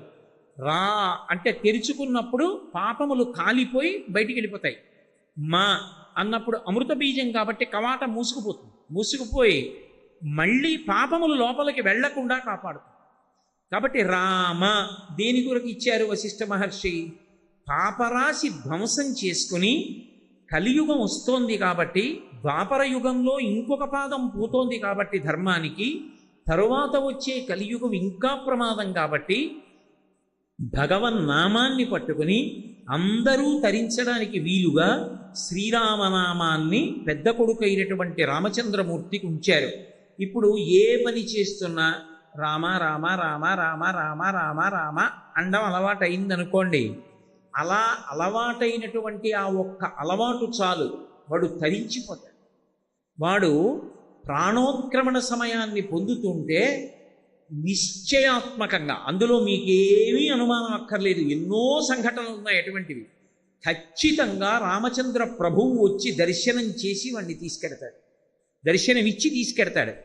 రామనామము అంత గొప్పది, శివనామము అంత గొప్పది. అందుకే కాళహస్తీశ్వర శతకం చేస్తూ దూర్జటి పవి పుష్పంబగు అగ్ని మంచగు ఆకూపారం భూమిస్థలంబగు శత్రుండతిమిత్రుడో విషము దివ్యాహారమౌ నిన్నగా అవనీమండలి లోపలం శివ శివేచ్ఛాభాషణోల్లాసకిన్ శివ నీ నామము సర్వవస్యకరమౌ శ్రీకాళహస్తీశ్వర అన్నాడు. పవి పుష్పంబగు, వజ్రము చేతనే బద్దలవుతుంది, వజ్రం పెట్టి కొడితే ప్రాణం విడిచిపెడతారు, అటువంటి వజ్రము పువ్వుగా మారిపోతుంది శివనామం చేసిన వాడికి. అంటే వజ్రం పెట్టి కూడా వాడిని ఏమీ చేయలేదు. కాబట్టి పుష్పంబగు అగ్ని మంచగు, పరమభక్తుడై ఎప్పుడూ శివనామం చెప్పేవాడి పట్ల అగ్ని మంచుగా మారుతుంది. అగ్ని మంచగు ఆకూపారం భూమిస్థలంబగు, సముద్రం భూమిగా మారుతుంది. ఆకూపారం భూమిస్థలంబగు శత్రుండతిమిత్రుడు, శత్రువు కూడా మిత్రుడిగా మారతాడు ఎప్పుడూ శివనామం పలికేవాడికి. శత్రుండతిమిత్రుడు విషము దివ్యాహారమౌ నిన్నగా, విషము దివ్యమైనటువంటి ఆహారం అవుతుంది. కాబట్టి శివ శివేచ్ఛాభాషణోల్లాసకిన్, ఎప్పుడూ శివనామం పలకాలనేటటువంటి ఉత్సుకత కలిగినటువంటి వాడికి పై ప్రయోజనములన్నీ సిద్ధిస్తాయి. కాబట్టి శివ మీ నామము సర్వవస్యకరమౌ శ్రీకాళహస్తీశ్వర, శివ మీ నామము ఇప్పుడు అప్పుడు అని లేదు, ఎప్పుడూ కూడా ఆశ్రయించడానికి యోగ్యమైనదే. కాబట్టి భగవన్నామమును విడిచిపెట్టుకోవడం అన్నది చెయ్యడానికి వీలు లేదు. ఎందుకో తెలుసా? భగవన్నామాన్ని పలకడానికి కావలసిన ఉపకరణాన్ని ఇచ్చి భగవన్నామాన్ని పలకడానికి ఏ విధమైనటువంటి నియమాన్ని లేకుండా తీసేశాడు ఈశ్వరుడు. మిగిలిన ఏది చెయ్యాలన్నా ఏదో ఒక నియమం పాటించాలి. భగవన్నామం పలకడానికి మీరు కొత్తగా తేవక్కర్లేదు. నేను అభిషేకం చేస్తాను అన్నాను అనుకోండి, కనీసం నీళ్లు తెచ్చుకోవాలి. నేను సంధ్యావందనం చేస్తాను అన్నాను అనుకోండి, ఆచమనం చేయడానికి కనీసం అక్కడ ఒక పాత్ర ఉండాలి. నేను అర్ఘ్యం ఇస్తాను అంటే కనీసం అక్కడ నీళ్లు ఉండాలి. నేను రామనామం పలుకుతాను, ఏం కావాలి? నీకేం కావాలో అది పరమేశ్వరుడు ఇచ్చేశాడు, అది ఎప్పుడు నీతో ఉంటుంది. స్వరపేటిక కంఠంలో పెట్టాడు. ఆ స్వరపేటిక ఉన్న కారణం చేత నామమును పలకడానికి నీకు వేరొక వస్తువు అక్కర్లేదు. వేరు వస్తువులు తెచ్చి నువ్వు చేసినటువంటివన్నీ నీకు ఫలిస్తాయని నమ్మకం లేదు. మీరు యజ్ఞం చేశారనుకోండి, ఆ యజ్ఞం ఎలా చెయ్యాలో అలా చెయ్యాలి. అంతేగాని యజ్ఞం సరిగా చేయకపోతే యజ్ఞం ఫలితాన్ని ఇస్తుందని చెప్పడం కష్టం. ఓ పూజ చేశారనుకోండి, పూజ యందు మనసు నిలబెట్టాలి, అప్పుడే ఫలితం ఇస్తుంది. భగవన్ నామం పలికారనుకోండి, మీ మనసు అక్కడ ఉందా లేదాతో సంబంధం లేదు, నామం ఫలితాన్ని ఇచ్చేస్తుంది. పైగా దేనికైనా ఉపకరణం కావాలి, భగవన్నామం పలకడానికి ఉపకరణం అక్కర్లేదు. కాబట్టి నామము పలకడానికి ఏది అవసరమో దానిని భగవంతుడు ఒక్క మనుష్యుడికి ఇచ్చాడు. అంటే ఆయన ఉద్దేశ్యం ఏమిటి? దీని తర్వాత నువ్వు మళ్ళీ జన్మ ఎత్తడానికి దురదృష్టం లేకుండా ఎంత గొప్ప సాధనం కావాలో అంత గొప్ప సాధనాన్ని నీకు ఇచ్చేస్తున్నాను. కుక్కకుందా, పిల్లికుందా, కోతికుందా? మనుష్యునితో సమానమైన ప్రతిపత్తి కలిగిన ప్రాణులు ఇంకొక రెండు ఉన్నాయి వేదంలో. వాటిని ఏనుగు, కోతి, ఈ రెండు కూడా రెండంచెలలో తింటాయి. రెండంచెలలో ఏ ప్రాణి అయినా తింది అంటే అది ఉత్కృష్ట ప్రాణి అని పేరు. కోతి తిన్నగా నోరు పెట్టి తినదు, చేత్తో తీసుకుని నోట్లో పెట్టుకుంటుంది. అరటిపండు ఇచ్చారనుకోండి, చేత్తో తీసుకుని నోట్లో పెట్టుకుంటుంది, రెండంచెలలో తింటుంది. అలాగే ఏనుగు రెండంచెలలో తింటుంది, తొండంతో పట్టుకుంటుంది, ఎత్తి నోట్లో పెట్టుకుంటుంది. కుక్క ఉందనుకోండి, తిన్నగా వచ్చి నోటితో కలిగిపడిపోతుంది. ఉత్కృష్ట ప్రాణులు అంటారు మూడే. ఒకటి కోతి, 2 ఏనుగు, 3 మనుష్యుడు. మనుష్యుడు రెండంచెల్లో తింటాడు. రెండంచెల్లో తినడంలో కూడా చెంచాల వంటివి వాడకూడదు. చేతి యందు అమృత బిందు ఉంటుంది, అందుకని చేత్తోనే తినాలి. కానీ మిగిలిన రెండిటికన్నా కూడా మళ్ళీ మనుష్యుడు అధికుడు. అందుకుని జంతువునాం నరజన్మ దుర్లభం అన్నారు శంకరాచార్యుల వారు. ఎందుచేత? ఆ రెండిటికి స్వరపేటిక లేదు. అవి రామ అనమంటే అనవు, కృష్ణ అనలేవు, శివ అనలేవు, మనుష్యుడు అనగలడు. అనగలిగిన మనుష్యుడు అనడం మానేసి మిగిలినవన్నీ అంటే వాడి కర్మ, వాడిని బాగు చేసేవాళ్ళు దుర్వినియోగం చేసుకుంటున్నాడు. వాడికి మళ్ళీ జన్మలోకి రావక్కర్లేదు. ఆపదల నుండి గట్టెక్కగలడు, సమస్త సౌఖ్యములను పొందగలడు, పాపరాశిని ధ్వంసం చేసుకోగలడు. ఇన్నిటికి ఆధారభూతమైనటువంటి స్వరపేటిక ఎప్పుడూ నీతోనే ఉంది. నేను ఒక యజ్ఞం చేద్దామంటే నేను తలస్నానం చేసి దీక్షాకంకణం కట్టుకోవాలి. నేను పూజ చేద్దామంటే గోచి పూసి పంచె కట్టుకుని బనీను చొక్కా విప్పి ఉత్తరీయం కప్పుకోవాలి. నేను ఒక ఆచమనం చేద్దామంటే నా దగ్గర పాత్ర ఉండాలి, ఉద్ధరణ ఉండాలి. నేను భగవన్నామం చెప్పాలంటే నాకు ఏమీ అక్కర్లేదు. 2, భగవన్నామం చెప్పటానికి ఏ నియమం లేదు. నేను ఇలా ఉంటే నామం చెప్పచ్చా అండి అని అడగడానికి కారణము లేదు. మీరు ఏం చేస్తూ ఉండండి భగవన్నామం పలకచ్చు. స్నానం చేస్తూ భగవన్నామం చెప్పచ్చు, మొహం కడుక్కుంటూ భగవన్నామం చెప్పచ్చు. అందుకు కదూ ప్రాతస్మరామి స్తోత్రాలు ఇచ్చారు శంకరాచార్యుల వారు. నేను కొన్ని చెప్తున్నాను, అన్నీ నేను నోటితో చెప్పక్కర్లేదు. మీరు ఎలా ఉన్నారు, ఏ అవస్థలో ఉన్నారు దీనితో సంబంధం లేదు. మీరు పడుకుని నిద్రపోతున్నారు మంచం మీద. మంచం మీద ఉండగా ఏమీ చేయకూడదు. మంచం మీద ఉండగా ఏది చేయడానికి యోగ్యత ఉండదు. ఎంత యోగ్యత ఉండదంటే మంచం మీద పడుకుంటే శరీరాన్ని వదిలిపెట్టకూడదు. శరీరం వదిలిపెట్టడం నా చేతిలో ఎక్కడ ఉంటుందండి, నేను ఎక్కడ పడుకుంటానండి కింద అంటారు. కాదు, అందుకే ఒక వయసు దాటిపోయిన తర్వాత ఇక భూషీనం మొదలు పెడతారు. ఎందుకు భూషీనం మొదలు పెడతారంటే ఇక శరీరం వెళ్ళిపోయే పరిస్థితి దగ్గరికి వస్తోంది. దేహం అయిపోయింది. దేహం అంటే దహ్యమానము, అది కాలిపోయేటటువంటి స్థితి దగ్గరికి వచ్చేసింది. కాబట్టి ఇక మంచం మీద పడుకోరు అసలు. గృహస్థాశ్రమంలోకి వెళ్ళగానే పెళ్ళవగానే భార్యతో కలిసి శయ్య మీద పడుకున్నవాడు ఒక స్థితి వచ్చిన తర్వాత ఇక శయ్య మీద పడుకోడు, ఇక భూషయనం చేస్తారు. ఏమో ఎప్పుడు విడిచిపెట్టవలసి ఉంటుందో శరీరాన్ని ఎవరికి తెలుసు. కాబట్టి భూమి మీద వదిలిపెట్టేయడం కోసమని మంచం మీద పడుకోరు. ఒకవేళ మంచం మీద పడుకుని ప్రాణం పోతుంది అనుకోండి, మిగిలిన వాళ్ళు ఊరుకోరు, కింద పెట్టేస్తారు. ఎందుకంటే మంచం మీద వదిలేయకూడదు శరీరాన్ని. కాబట్టి ఆఖరికి శరీరం వదలడానికి కూడా వీల్లేదు మంచం మీద. కానీ భగవన్నామం పలకడానికి తప్పు లేదు. నేను నిద్రలో ఉన్నాననుకోండి, నాకేదో పీడకలు వచ్చింది, ఎంతో భయం వేసింది. అప్పుడు నేను ఏం చెయ్యాలి? గోవింద గోవింద గోవింద గోవింద గోవింద అనొచ్చు. దుస్వప్నే స్మర గోవిందం సంకటే మధుసూదనం కాననే నారసింహంచ పావకే జలశాయినం జలమధ్యే వరాహంచ పర్వతే రఘునందనం. నువ్వు ఎక్కడ ఉన్నా ఒక్కొక్క నామం చెప్పచ్చు. పర్వతం ఎక్కుతున్నావు, ఏ పాము పుట్టలోంచి వచ్చి మీద పడకుండా ఉండాలంటే శ్రీరామ శ్రీరామ శ్రీరామ శ్రీరామ అంటూ పర్వతం ఎక్కాలి. పావకే, ఒకవేళ ఎక్కడైనా ఏ అరణ్యంలోనో వెడుతుంటే అగ్ని పుడుతోందని అనుమానం వస్తే జలశాయినం, జలశాయి జలశాయి జలశాయి అంటూ వెళ్ళాలి. అలాగే దుస్వప్నే, పీడకలు వచ్చి మంచం మీద ఉన్నావు, గోవింద గోవింద గోవింద గోవింద గోవింద అని గోవిందనామని చెప్పాలి. ఎప్పుడెప్పుడు సంకటే, ఏదో సంకటం వచ్చింది, బాబోయ్ ఇప్పుడు ఎలా తప్పుకోవడం, అనవసరంగా చిక్కులో పడ్డానే అనిపించింది, మధుసూదన మధుసూదన మధుసూదన మధుసూదన అనుకోవాలి. సంకటే మధుసూదనం. ఎక్కడెక్కడ జలమధ్యే, ఏ కారణం చేతనో నీళ్లలోకి వెళ్ళావు, వరాహ వరాహ వరాహ వరాహ వరాహ వరాహ అనుకుంటూ ఉండాలి. అప్పుడు జలములో ఎందు రక్ష. కాబట్టి ఎక్కడైనా సరే భగవన్నామం చెప్పచ్చు. స్నానం చేసి ఉన్నావా, లేకపోతే నువ్వు ఏదో శరీర శోధన చేసి ఉన్నావా అంటే ఏ మూత్ర విసర్జనో చేసి వచ్చాడు, భగవన్నామం చెప్పకూడదా? చెప్పచ్చు. ఆఖరికి స్త్రీ రజస్వల దోషంతో ఉంది, భగవన్నామం చెప్పచ్చా? చక్కగా చెప్పచ్చు, ఏమీ తప్పులేదు. మంత్రాలవి చెప్పకూడదు, కానీ భగవన్నామమును పలకచ్చు. రామనామం పలకడానికి శివనామం పలకడానికి ఏమీ దోషం ఉండదు, భగవన్నామమును పలకవచ్చు. భగవన్నామమును పలకడానికి ఏ విధమైనటువంటి దోషము లేదు. పైగా భగవన్నామమునకున్న శక్తి ఏమిటో తెలుసా? దేనికి లేనిది కలియుగంలో భగవన్నామానికి ఇచ్చేశారు, తీసుకొచ్చి. మహాపాతకములను ఉంటాయి. అసలు నాకు నిజంగా చెప్పాలంటే నాకు వాటిని నోటితో ఉచ్చరించడం కూడా ఇష్టం ఉండదు. పాపము అన్న మాటకి కొంత పరిధి ఉంటుంది. పాపమునకు ఉండేటటువంటి లక్షణం ఏమి అంటే అది ప్రాణం తీసేది. పాపం బ్రతికుండేటట్టు చేస్తుంది, కానీ బ్రతికి ఉండి బాధపడుతూ పాపాన్ని పుణ్యాన్ని రెండిటినీ ఏకకాలంలో అనుభవిస్తాడు. ఇదే సుందరకాండలో హనుమ తీర్పు చెప్తారు. ఏదో పాపం చేశాడు, ఎప్పుడో ఏదో చెయ్యకూడని పని చేశాడు, ఈ జన్మలో మధుమేహ వ్యాధి వస్తుంది.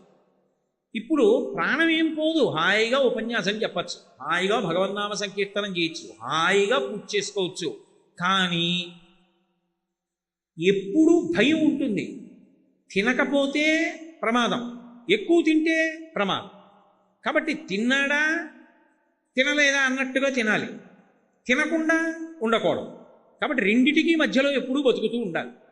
కాబట్టి మధుమేహము గతంలో చేసుకున్న పాపాన్ని పోగొడుతూ ఉంటుంది. చేసుకున్న పాపం ఉంది లేదని అనకు, ఉంది కాబట్టి ఇప్పుడు మధుమేహం వచ్చింది నీకు. పుణ్యం కూడా ఉంది, గతంలో చేసిన పుణ్యం. ఆ పుణ్యానికి ఫలితం నువ్వు ఎక్కడ ఉన్నా అందరూ రెండు చేతులు ఎత్తి నమస్కారం చేస్తారు.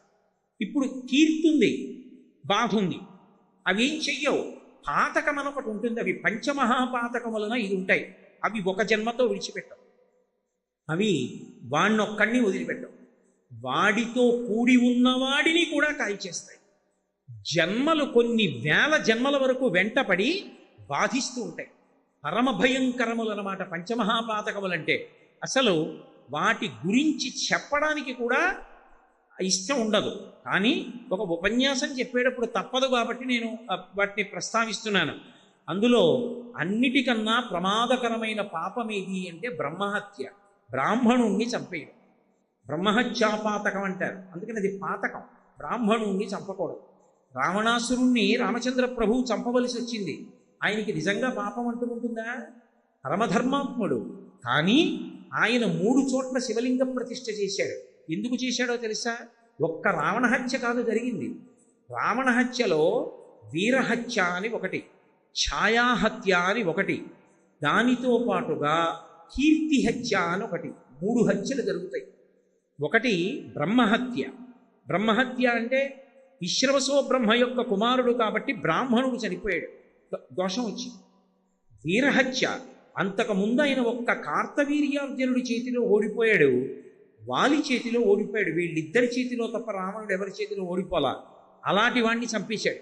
కాబట్టి రావణుడు రాముడి చేతిలో చచ్చిపోయాడు అనేటప్పటికీ ఆయన వీరరసం అంతా చచ్చిపోయింది. ఇంతటి మహాయోధుడు చచ్చిపోయాడు. కాబట్టి ఇప్పుడు వీరహత్య జరిగింది. మూడవది ఉంటుంది ఛాయాహత్య అంటారు. ఛాయాహత్య అంటే కీర్తి. రావణుని యందు ఒక గొప్ప కళాకారుడు ఉన్నాడు. ఏమిటి ఆ కళాకారుడు అంటే ఆయన శివుడికి పూజ చేసి వీణావాద్యం చేస్తాడు. ఆ వీణావాద్యం చేస్తే పక్షులు కూడా ఆగిపోవాలి, అంత గొప్పగా వీణ వాయిస్తాడు. అంత గొప్ప వైణికుణ్ణి చంపేశాడు, ఒక కళాకారుణ్ణి చంపేశాడు.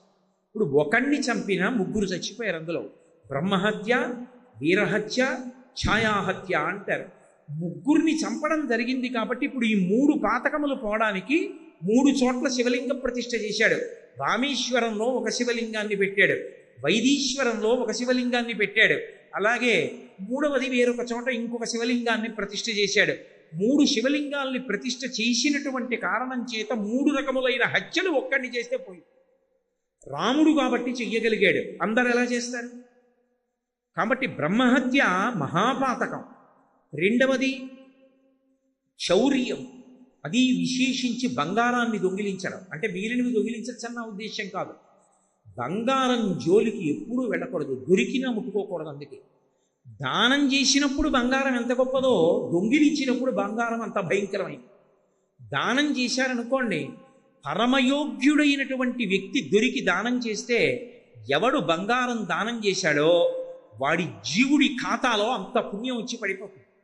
అందుకే పెద్దలు మాట చెప్తారు, మహాత్ములు దొరికినప్పుడు, మహాకార్యము దొరికినప్పుడు ఆలోచించకుండా బంగారం ఇచ్చేయమంటారు.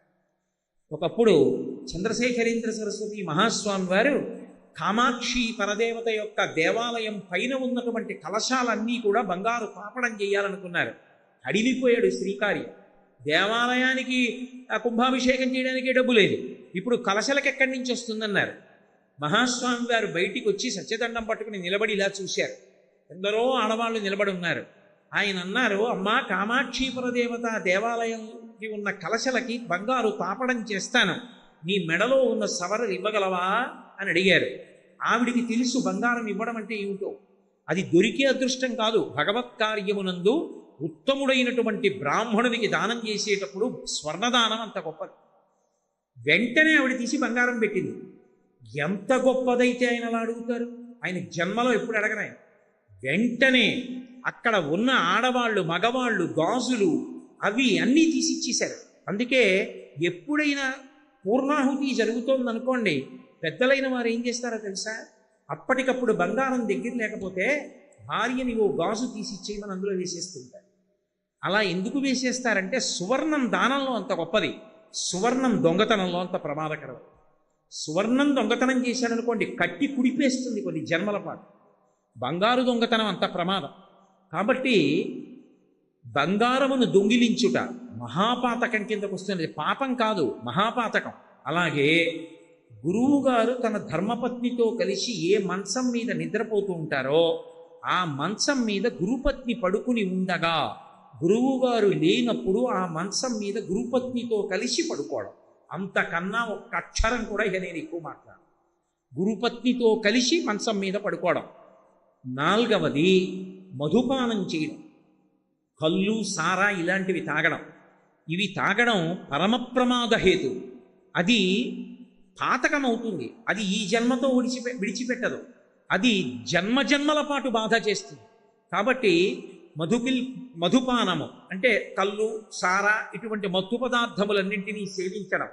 ఇక 5వది ఒకటి ఉంటుంది, అది అన్నిటికన్నా ప్రమాదకరమైనటువంటిది. అది ఏమిటో తెలుసా? వాడు ఇలాంటి పనులు చేస్తాడు అని తెలిసిండి కూడా వాడు నా స్నేహితుడిని చెప్పి వాడి పక్కన వాడిని స్నేహితుడని కూర్చోబెట్టుకోవడం. ఏ కారణం చేత చెప్పకూడదు, ఇతను నా స్నేహితుడంటే అనకూడదు. ఆయన ఎవరండి అని అడిగారు అనుకోండి, ఆయన పేరు చెప్పాలి. ఆయనండి ఫలానా, నాతో కలిసి పని చేస్తూ ఉంటారు, లేదా అప్పుడప్పుడు మా ఇంటికి వస్తూ ఉంటారు, లేదా ఎదురింట్లో ఉంటారు అందుకు పరిచయం, లేదా ఆ వీధిలో ఉంటారు అందుకు పరిచయం, నా స్నేహితుడు అని చెప్పారనుకోండి, ఆయన చేసిన పాతకాల్లో ఇంకో వంతు మీకేస్తారు. అది పంచమహాపాతకాలంటారు. అందుకే ఈ 4టిలో ఏదైనా చేసిన వాడని మీకు తెలుసు అనుకోండి, వాడు నా స్నేహితుడు అన్న మాట ఇక మీరు మాట్లాడుకో. వాడు స్నేహితుడు, నా సుహృత్ అని ఎప్పుడు అనకూడదు. అంటే 5వ పాతం. అప్పుడు ఆ పాతకాల్లో ఒక వంతు పాతకం వీడికి వచ్చి పడిపోతుంది. అలాంటి వాళ్ళందరితో స్నేహం చేసి ఈయన నా స్నేహితుడండి, ఈయన నా స్నేహితుడండి అన్నాడు అనుకోండి, అన్నిటి పాపంలో ఫలితం వచ్చి వీడి ఖాతాలో పడి వీడి ఎందుకు పనికి రాకుండా అయిపోతాడు కొన్ని వేల జన్మలు. అందుకే పంచమహాపాతకాలంటారు. తెలిసి కానీ తెలియక కానీ ఈ జన్మలో చేసి ఉండకపోవచ్చు, కానీ అవి వెంట తరుగుతాయి. ఎప్పుడో చేశాడు, ఎప్పుడో చేసినటువంటి పాతకం వెంటపడి కాలుస్తూ ఉంటే దాన్ని పోగొట్టగలిగినది ఏది అంటే నిరంతర భగవన్నామ స్మరణము. ఎవడు ఎప్పుడూ భగవన్నామాన్ని పలుకుతూ ఉంటాడో, భగవన్నామం అంటే మళ్ళీ నా ఉద్దేశం నిన్న మొన్న వచ్చిన దేవుళ్ళు కాదు, ఈ మధ్య వచ్చిన కొంతమంది దేవుళ్ళు ఉన్నారు, వాళ్ళ నామాలు పలకమని నేను చెప్పట్లేదు. వైదికమైనటువంటి దేవతలు, వేదప్రోక్తమైన భగవత్ స్వరూపాలు, అటువంటి స్వరూపాలు ఏమున్నాయో ఆ నామములు, ఓ రామనామం, ఓ శివనామం, ఒక అంబికానామం, లలితానామం, కృష్ణనామం, అటువంటివి ఆ నామములు పలికితే బ్రహ్మహత్యానేక పాతములకన్నిటికీ విరుగుడు ఒక్క భగవన్నామమే. అలాగే 2వది భయంకరమైనటువంటి పాపమైన బంగారమును దొంగిలించుట. తపనీయ చౌర్య తమసంబునకు సూర్య కిరణముల్ హరినామ కీర్తనములు. అంటే దొంగతనం చేయడం అనేటటువంటి చీకటి, దోషము అంటే సంస్కృతంలో చీకటి అని అర్థం ఉంది, దోషము అంటే పాపము అని అర్థం ఉంది. 2 అర్థాలు ఉన్నాయి సంస్కృతంలో.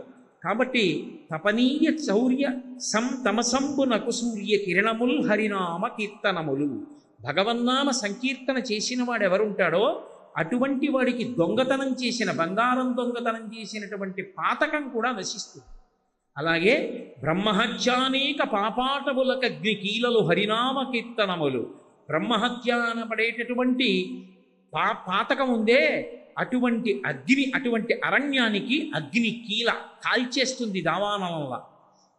అంటే బ్రహ్మహత్యానీక పాపాటములకగ్ని కీలలు హరినామ కీర్తనములు తపనీయ చౌర్యసం తమసంబునకు సూర్య కిరణముల్ హరినామ కీర్తనములు గురుతల్ప కల్మష దురితనాగ సమితికి కేసరుల్ హరినామ కీర్తనములు. గురువుగారు పడుకున్నటువంటి మంచం మీద ఆయన భార్య పడుకునుండగా పడుకోవడం అనేటటువంటి భయంకరమైనటువంటి మహాపాతకం అనబడేటటువంటి ఏనుగుల గుంపులకి సింహం లాంటిది భగవన్నామము యొక్క సంకీర్తనము. అలాగే మధుపాన కిల్బిష మదనాగ సమితికి కేసరుల్ హరినామ కీర్తనములు గురుతల్ప కల్మష క్రూరసర్పములకు గేకులు హరినామ కీర్తనములు. ఆ చేసినటువంటి దోషము ఏదైతే ఉందో అంటే మత్తు పానీయాలు కళ్ళు సారా మొదలైనటువంటివి తాగడం అనేటటువంటి భయంకరమైన పాతకమనబడేటటువంటి సర్పం ఏదుందో దానికి ముంగిస వంటిది భగవన్నామము యొక్క సంకీర్తనము. ఈ నామ సంకీర్తన చేత ఎప్పుడో చేసినటువంటి పాతకం కూడా నశిస్తుంది. అంత గొప్పది భగవన్నామ సంకీర్తనం. మహిత యోగోగ్ర నిత్య సమాధి విధుల అరలు బ్రహ్మాది సురలకు అందరాని భూరి నిర్వాణ సామ్రాజ్య భోగ భాగ్య ఖేళనంబులు హరినామ కీర్తనం. ఎప్పుడు 4 ముఖాలతో వేదం చదువుతూ సమాధిలో ఉండి తనలో తాను శ్రీమన్నారాయణుణ్ణి అనుభవించగలిగినటువంటి చతుర్ముఖ బ్రహ్మగారు పొందగలిగినటువంటి వైభవం కన్నా కూడా గొప్ప అదృష్టాన్ని ఇవ్వగలిగినటువంటిది భగవంతుని యొక్క నామ సంకీర్తనం. కాబట్టి మహిత యోగోగ్ర నిత్య సమాధి విదుర ఎలలు బ్రహ్మాదిసురులకు అందరాని భూరి నిర్వాణ సామ్రాజ్య భోగ భాగ్య కేలనంబులు హరినామ కీర్తనములు. భగవన్నామమునందుండే లక్షణం ఏమిటో తెలుసా? దానికి ఒక గొప్ప లక్షణం. భగవన్నామాన్ని పలికేటప్పుడు భగవంతుణ్ణి పిలుస్తున్నానని పిలవక్కర్లేదు. నేను ఏదో సుబ్రహ్మణ్యనామం పలుకుదాము అని సుబ్రహ్మణ్యుణ్ణి పిలవక్కర్లేదు. నా మనవుడికి కార్తికేయ శర్మ అని పేరు పెట్టుకున్నాను అనుకోండి. ఒరే కార్తికేయ శర్మ, కార్తికేయ శర్మ, కార్తికేయ శర్మ అని 10 మాటలు వాడితో ఆడుకుంటూ పిలిచాను అనుకోండి. నేను కార్తికేయ శర్మ అని భగవన్నామాన్ని ఉచ్చరించానని నా ఖాతాలో వేస్తాను. అందుకే భగవన్నామము ఎంత గొప్పదని చెప్పారంటే బిడ్డ పేరు పెట్టి పిలిచిననైన విశ్రామ కేళినైన పద్య గద్య గీత భావార్థములనైన కమలనయను తలుప కలుషహరము. అది భగవంతుణ్ణే పిలవక్కర్లేదు. అందుకే పూర్వం పిల్లలకి పేరు పెట్టుకుంటే తప్పకుండా భగవన్నామాన్ని పెట్టుకునేవారు. ఎందుకు పెట్టుకునేవారు అంటే తెలిసో తెలియకో 10 మాటలు పిల్లాన్ని పిలుస్తుంటే భగవన్నామం పిలవడం అయిపోతుంది. పైగా భగవంతుని నామము మీద ప్రీతి అంకురించడానికి దానికి సంబంధించిన విషయం తెలియాలి. పిల్లవాడి మీద ప్రేమ అంకురించడానికి కొత్తగా సాధనక్కర్లేదు. వాడు నా మనవడు కాబట్టి నాకు ప్రీతి, నా కొడుకు కాబట్టి నాకు ప్రీతి. ఏదో నా కొడుకు పేరు షణ్ముఖుడు అనుకోండి. ఒరే షణ్ముఖ, ఒరే షణ్ముఖ అని అవసరం ఉన్నా లేకపోయినా 4 మాటలు పిలుస్తాను. ఎందుకు పిలుస్తాను? వాడంటే నాకు ప్రీతి కాబట్టి. ఏదో నా భార్య పేరు ఈశ్వరి అనుకోండి. ఈశ్వరి ఈశ్వరి అని 10 మాటలు పిలుస్తున్నాను అనుకోండి. భార్యని ఈశ్వరి ఈశ్వరి అని పిలిచి, కొడుకుని షణ్ముఖ షణ్ముఖ అని పిలిచి, కూతుర్ని శ్రీవల్లి శ్రీవల్లి అని పిలిచి, మనవణ్ణి కార్తికేయ కార్తికేయ అని పిలిచి, మనవరాల్ని శ్రీకరి శ్రీకరి అని పిలిస్తే ఒక రోజు మొత్తం మీద నీ కుటుంబ సభ్యుల్ని పిలవడానికి నువ్వు ఎన్ని మాటలు పిలుస్తావు? కోడల్ని ఏదో కోడల్ని భగవన్నామం ఉంటే ఆ భగవన్నామంతో పిలుస్తున్నావు అనుకో. అప్పుడు ఎన్ని మాటలు భగవన్నామం నీ నోటితో నువ్వు ఉచ్చరించినట్టు. అన్ని మాటలు భగవన్నామం నువ్వు భగవంతుణ్ణి కాదు కదా పిలిచింది, నీ పిల్లల్ని కదా పిలిచావు. భగవన్నామం పిలిచిన ఫలితం ఎందుకు ఇవ్వాలి నీకు అని అడగరు. నీ పిల్లల్ని పిలిచిన నామము ఈశ్వరుడిది కాబట్టి భగవన్నామోచ్చారణ చేశావన్న ఫలితం వేస్తారు. అందుకే పూర్వం పిల్లలకి అర్థం పర్థం లేకుండా ఏదో చిత్ర విచిత్రమైనటువంటి పేర్లన్నీ పుస్తకాల్లో చదువుకు పెట్టేవారు కాదు. పెద్దలని ఆశ్రయించి ఏ భగవన్నామమును ఉంచితే మంచిదో అటువంటి భగవన్నామంతో పిలుచుకునేవారు. కాబట్టి బిడ్డ పేరు పెట్టి పిలిచిననైనా విశ్రామ కేళినైనా. ఆఖరికి ఏదో ఖాళీ దొరికింది, ఆడుకుంటున్నారు. ఆడుకునేటప్పుడు నువ్వు రాముడి పక్షం, నేను కృష్ణుడి పక్షం. కృష్ణుడి పక్షంలో ఉన్న వాళ్ళందరికీ పేర్లు పెట్టుకున్నారు. ఏదో వీడి పేరు అనిరుద్ధుడు, వీడి పేరు బలరాముడు, ఇలా పేర్లు పెట్టుకున్నారు. రాముడి పక్షానికి పేర్లు పెట్టారు. ఏదో వాడు లక్ష్మణుడు, వాడు భరతుడు, ఇలా పేర్లు పెట్టుకున్నారు. నిజంగా వాళ్ళ పేర్లు అది కావు. వాడు ఆడుకుంటూ ఆడుకుంటూ లక్ష్మణుడావు లక్ష్మణుడావు అన్నాడు. వాడు ఆడుతూ ఆడుతూ సంకర్షణుడవు సంకర్షణుడవు అన్నాడు. వాడు సంకర్షణుడు అన్నందుకు వాడికి ఫలితం, వీడు లక్ష్మణుడు అన్నందుకు వీడికి ఫలితం. విశ్రామ కేళినైన పద్య గద్య గీత భావార్థములనైన పద్యం, ఓ పద్యం నోటికి వచ్చనుకోండి, పనికి మాలిన పద్యాలు ధారణ చేయకూడదు. అందుకే పోతన గారు అంటారు, హరినామస్తుతి చేయు కావ్యము సువర్ణం భోజి హంసావళి సురుచిభ్రాజితమై మానస సరస్ఫూర్తి వెలుగొందు శ్రీహరినామ స్ఫుతి లేని కావ్యము విచిత్రార్థాన్వితంబయ్యు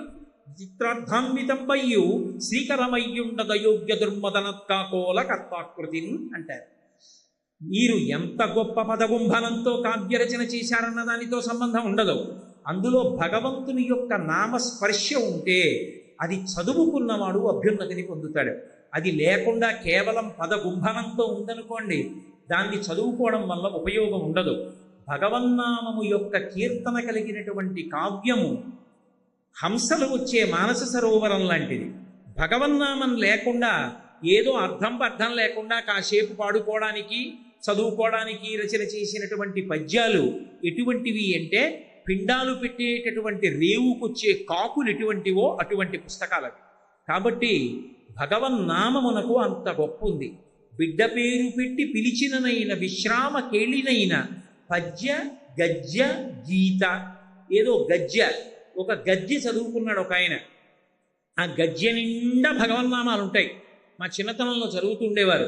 శ్రీవేంకటేశ్వర ఆర్తులకు అభయంకరుడవు, సంసార సర్పదష్టులందెర్ప గరుడధ్వజుండవు, పాపమును మొసలిచే పట్టుబడిన వారి బాధలు మంప చక్రాయుధుండవు అని, ఆ సంసార సర్పదష్టులందెర్ప గరుడధ్వజుండవు అని ఆ నామాలన్నిటితోనూ కూడుకున్న గద్య ఉండేది. ఆ గద్యంతా చదువుకునేవారు. చదువుకుంటే దాని నిండా భగవన్నామ సంకీర్తనం ఉంది. అది వాణ్ణి కాపాడుతుంది. పద్య గద్య గీత, ఆఖరికి అది పాట. పాట అయినా సరే ఆ పాట నిండా భగవత్ తత్వము ఆవిష్కరింపబడింది. ఇప్పుడు ఆ పాట పాడుకున్నాడు, ఏదో నాలుక మీదకి వచ్చింది. పాటకున్న గొప్పతనం ఏమిటో తెలుసా? మీరు ఆ పాట విన్నా, ఆ పాట ఎవరో పాడినా అది మీకు నచ్చిందనుకోండి, మీరు లోపలికి వెళ్ళినా కూడా మీ నోట్లో అదే పాట పలుకుతూ ఉంటుంది. ఏదో హిమగిరి తనయే హేమలతే అని కీర్తన విన్నారు, లేకపోతే కంజదలాయతాక్షి కామాక్షి అని ఓ కీర్తన విన్నారు. అద్భుతంగా పాడింది గాయని. ఇప్పుడు మీకు తెలియకుండానే మీరు ఇంటికి వెళ్ళిపోతున్న కంజదలాయతాక్షి కామాక్షి అని పాడుకుంటారు. పాట నోటితో భగవత్ సంబంధంది పాడినా కూడా అది ఈశ్వరుడి యొక్క నామాన్ని పలకడమే. పద్య గద్య గీత భావ అర్థములనైనా, ఏమంటే ఆ పద్యానికి అర్థం నాకు తెలియదు, కానీ ఆ పద్యానికి అర్థం ఇదండి అని అక్కడ రాసి ఉంది. అది చదువుకున్నప్పుడు భగవన్నామం పలికాడు, అర్థంలో పలికాడు, చాలు రక్షింపబడతాడు. పద్య గద్య గీత భావార్థములనైన కమలనయను తలుప కలుషహరము. భగవన్నామం పలకడం అన్నది ఎప్పుడెప్పుడు పలకడం అలవాటు కావాలి అని అడిగారు. సావధానంగా కూర్చుని ఏమీ పని లేదు కాబట్టి చెప్తానండి శ్రీరామ శ్రీరామ శ్రీరామ కాదు, ఎప్పుడెప్పుడు భగవన్నామం పలకడం అయిపోవాలో తెలుసా? కూలిన చోట, కొట్టబడి కుందిన చోట, మహాజ్వరాదులం ప్రిలిన చోట, సర్పముఖ పీడలు పొందిన చోట, ఆర్తులై తూలిన చోట, విష్ణు భవదూరిని పేర్కొనిరేని ఆ కాలుని యతనావితతి కానరు పూనరు దుఃఖభావములు. కూలిన చోట అలా వెళ్ళిపోతూ రాయి తనుకు పడిపోయాడు. ఆ కూలిపోయిన చోట పడిపోయేటప్పుడు రామ అనో, శివ అనో, శంకరా అనో అనడం రావాలి, అలవాటైపోవాలి. కూలిన చోట, కొట్టబడి కుందిన చోట అలా వెళ్ళిపోతున్నాడు. గడప తలకి ధన్మం తగిలి పడిపోయాడు. పడిపోతూనే శంకరా అన్నం అలవాటైపోవాలి. కొట్టబడి కుందిన చోట, మహాజ్వరాదులను ప్రేలిన చోట, ఒంటి మీద తెలివిలేదు, ఏ 104 జ్వరంలోనో ఉన్నాడు. ఆ జ్వరంలో కూడా భగవన్నామని చెప్పేస్తున్నాడు అనుకోండి, నిద్రలో కూడా భగవన్నామని చెప్పేస్తున్నాడు అనుకోండి, వాడు తరించిపోతున్నాడు అనుకో. మహాజ్వరాదులను పెరిలిన చోట, సర్పముఖ పీడల పొందిన చోట అలా వెళ్ళిపోతున్నాడు. బొస్సుమని పాము వచ్చి పడగిప్పింది. అప్పుడు కూడా గభాలన నోటి వెంట శంకరా అనో, రామా అనో నోటి వెంట రావాలి. సర్పముఖ పీడలు పొందిన చోట, ఆర్తులై తూలిన చోట. గొప్ప ఆర్తి అంటే ఏదో అమ్మ బాబోయ్ ఇది జరుగుతుందా, ఇది జరుగుతుందా అని ఊగిపోతున్నాడు. ఆ ఊగిపోతున్నప్పుడు కూడా భగవన్నామం గుర్తు రావాలి. అలా గుర్తొస్తే ఆర్తులై తూలిన చోట విష్ణు భవదూరిని పేర్కొనిరేని, భగవంతుడి యొక్క నామం పలకడం అలవాటైతే ఆ కాలుని యాతనావితతి కానరు. అసలు యమధర్మరాజు యొక్క దర్శనం అటువంటి వారికి ఉండదు. ఎందుకో తెలుసా? వాడికి గడప తగిలి పడిపోతే భగవన్నామని చెప్పడం అలవాటు. వాడు తూలి పడిపోతే భగవన్నామని చెప్తాడు. పాము కనపడితే భగవన్నామని చెప్తాడు. ఇన్ని చెప్పిన వాడు ప్రాణం పోయే ముందు వాడికి ఊపిరి అందక, ఊపిరి లోపలికి వెళ్ళక, లేకపోతే లోపల ఊపిరి బయటికి వెళ్ళక, గుటక పడక, కళ్ళు కనపడక, చెవులు వినపడక, భటులు కనపడుతుంటే భయపడిపోయినటువంటి సందర్భంలో ఈ అలవాటు మీద భగవన్నామని చెప్పాడు అనుకోండి. ఇప్పుడు ఆఖరణ భగవన్నామని చెప్పి వాడు ఎక్కడికి వెళ్తాడు? భగవన్నామం పలకగానే ఇక యమదూతలు కనపడరు, వెళ్ళిపోతారు. భగవత్ పార్షదులు వస్తారు. అందుకే ఆ కాలుని యాతనా వితతి కానరు, ఇక యమధర్మరాజు కనపడడు. పూనరు దుఃఖభావముల్, అటువంటి వారికి దుఃఖములుండవు. భగవన్నామ సంకీర్తనము అంత గొప్పది. అందుకే ప్రాణం పోయేటప్పుడు భగవన్నామని చెప్పగలిగితే అంతకన్నా అదృష్టవంతుడు లోకంలో లేడు. మనకి ఒక మాట అంటారు, బ్రతికియున్నన్నాళ్ళు నీ భజన తప్పను కాని మరణకాలమునందు మరతునేమో ఆ వేళ యమదూతల అగ్రహంబున వచ్చి ప్రాణముల్ పెకలించి పట్టునప్పుడు కపవాత పైత్యముల్ కప్పగా శ్రమచేత కంపముద్భవమంది కష్టపడుచు నారాయణాయంచు నాజిక్వతో నిన్ను పిలుతునో శ్రమచేత పిలువలేనో నాటికిపుడి నీ నామ స్మరణ చేతు చివినిడవయ్య భూషణ వికాస శ్రీధర్మపుర నివాస దుష్ట సంహార నరసింహ దురిత దూర. బతికున్నప్పుడు ఓపికున్నప్పుడు నామం చెప్తాను. ఆ రోజున చిట్ట చివరన ఆఖరి ఊపిరిలో ఆగిపోతుంటే కపవాత పైత్యములు కప్పేస్తే భయంకరమైన యమదూతలు వచ్చి పాశాలు వేసి ప్రాణాల్ని ఉగ్గడిస్తుంటే నారాయణాయంచు నా జిహ్వతో నిన్ను పిలుతునో శ్రమచేత పిలువలేను. అప్పుడు పిలవగలనో పిలవలేనో నాటికిప్పుడు నీ నామస్మరణ చేతు. ఇప్పుడే చెప్తున్నాను, నారాయణ నారాయణ నారాయణ ఇప్పుడే అంటున్నాను, చెవి ఒగ్గి విను. వీడు అన్నాడు నామం అని గుర్తుపెట్టుకో, అప్పుడు జ్ఞాపకం తెచ్చుకో. పాపం ఇప్పుడు అనలేకపోతున్నాడు కానీ అన్నాడు రా అప్పుడు అని, నన్ను రక్షించు తండ్రి, అప్పుడు అనగలనో అనలేనో బెంగ పెట్టుకుని ఇప్పుడు పలికారు పెద్దలు. భగవన్నామం అంత గొప్పది. కాబట్టి నారాయణాయంచు నా జిహ్వతో నిన్ను పిలుతునో శ్రమచేత పిలువలేనో నాటికిపుడి నీ నామస్మరణ చేతు చెవిరిడవయ్య భూషణ వికాస శ్రీధర్మపుర నివాస దుష్ట సంహార నరసింహ దురిత దూర. ఇప్పుడే చెవి ఒగ్గి వినవయ్యా స్వామి అంటారు. అజామీడోపాఖ్యానమని భాగవతంలో ఎన్ని పాపాలు చేసినా చచ్చిపోయే ముందు ఒక్కసారి భగవన్నామ సంకీర్తన చేశాడు. ఎందుకు? భగవంతుడిని పిలుద్దామని కాదు, కొడుక్కి నారాయణ అని పేరు పెట్టుకున్నాడు. యమదూతలు కనపడి ప్రాణాలు లాగేస్తుంటే నారాయణ నారాయణ నారాయణ అని ఆత్మ ప్రలపించి అంటారు పోతన గారు. కొడుకుని పిలిచాడు. ఈతడు కోటి జన్మలకు ఎక్కుడు సంఖ్యల ఎందు చెందు పాప నివహంబులనందిటి పారద్రోల ప్రఖ్యాతిమతిన్ మహామరణ కాలమునన్ హరి పుణ్యనామ సంభూత దివ్యాక్షర విభూతిని సంగ్రహంబునన్ అన్నారు. ప్రాణం పోయే ముందు ఒక్కసారి ఆఖరణ శరీరం వదిలిపెట్టేసే ముందు నారాయణ అన్నాడు. కాబట్టి ఈతడు కోటి సంఖ్యలకు ఎక్కుడు జన్మలయందు చెందు పాప నివహంబులనన్నిటి పారద్రోల ప్రఖ్యాతిమతిన్. కోటి జన్మలు కాదు, కోటి అంకెలు మీరు వేస్తే అది ఎంత అవుతుందో అన్ని జన్మలలో చేసిన పాపాలు ఆఖరణ చెప్పిన నామానికి పోయి. నామం అంత గొప్ప, భగవన్నామమును పలకడం అంత గొప్పది. భగవన్నామం పలకడం అంత తేలికైంది. అది విడిచిపెట్టుకోవడం అంతటి దరిద్రం. దాన్ని విడిచిపెట్టుకోవడం కన్నా ఇంకోటి లేదు. కానీ ఇన్ని తెలిసి పలకగలమా భగవన్నామాన్ని? పలకలేము. అక్కర్లేనివి ఎన్నో మాట్లాడబుద్ధేస్తుంది. అవసరమైన భగవన్నామం పలకడానికి మాత్రం సమయం ఉండదు. అందుకే గోపరాజు గారు అన్నాడు, హరునకు విభీషణన కద్రిచకున్ తిరుమంత్రరాజమై కరికి నహల్యకున్ ద్రుపదకంజకు నాత్తి హరించు చుట్టమై బరగిన ఎట్టి నీ పతిత పావన నామము నాదు జిహ్వపై నిరంతరము నటింపచేయువి కదా శరధి కరుణాపయోనిధి అని అడిగాడు. చాలా గొప్పదే రామనామం. కానీ నేను పలుకుదామంటే పలకగలుగుతున్నానా? ఎప్పుడూ అక్కర్లేని విషయాలన్నీ మాట్లాడతాను. అవసరమైన భగవన్నామం మాత్రం నోటి వెంట రాదు. రామా నువ్వే నా చేత పలికించవయ్యా అన్నారు. నామము ఎంత గొప్పదో తెలుసా? మీకు ఒక్క విషయం చెప్తాను, బాగా జ్ఞాపకం పెట్టుకోండి. భగవన్నామం చెప్పాలని భగవన్నామం చెప్పక్కర్లేదు. అది భగవన్నామం అని తెలియకుండా మీరు భగవన్నామాన్ని క్రియావాచకంగా పలికినా కూడా భగవన్నామం రక్షిస్తుంది. నలుగురు దొంగలు అరణ్యంలోకి వెళ్ళారు. నలుగురు నించున్నారు. ఒకడన్నాడు వనీచరామ. మనం ఇప్పుడు అరణ్యంలో తిరుగుతాం, బాటసారులు కనపడితే అన్నాడు. రెండో వాడు అన్నాడు వసుచాహరామ. వాళ్ళ దగ్గర ఏది ఉంటే అది దొంగిలిద్దాం.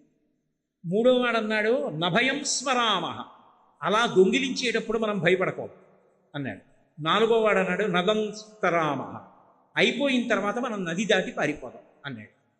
ఇప్పుడు వాళ్ళు తెలిసో తెలియకో ఈ శ్లోకంలో 4 పాదాలు చెప్పారు.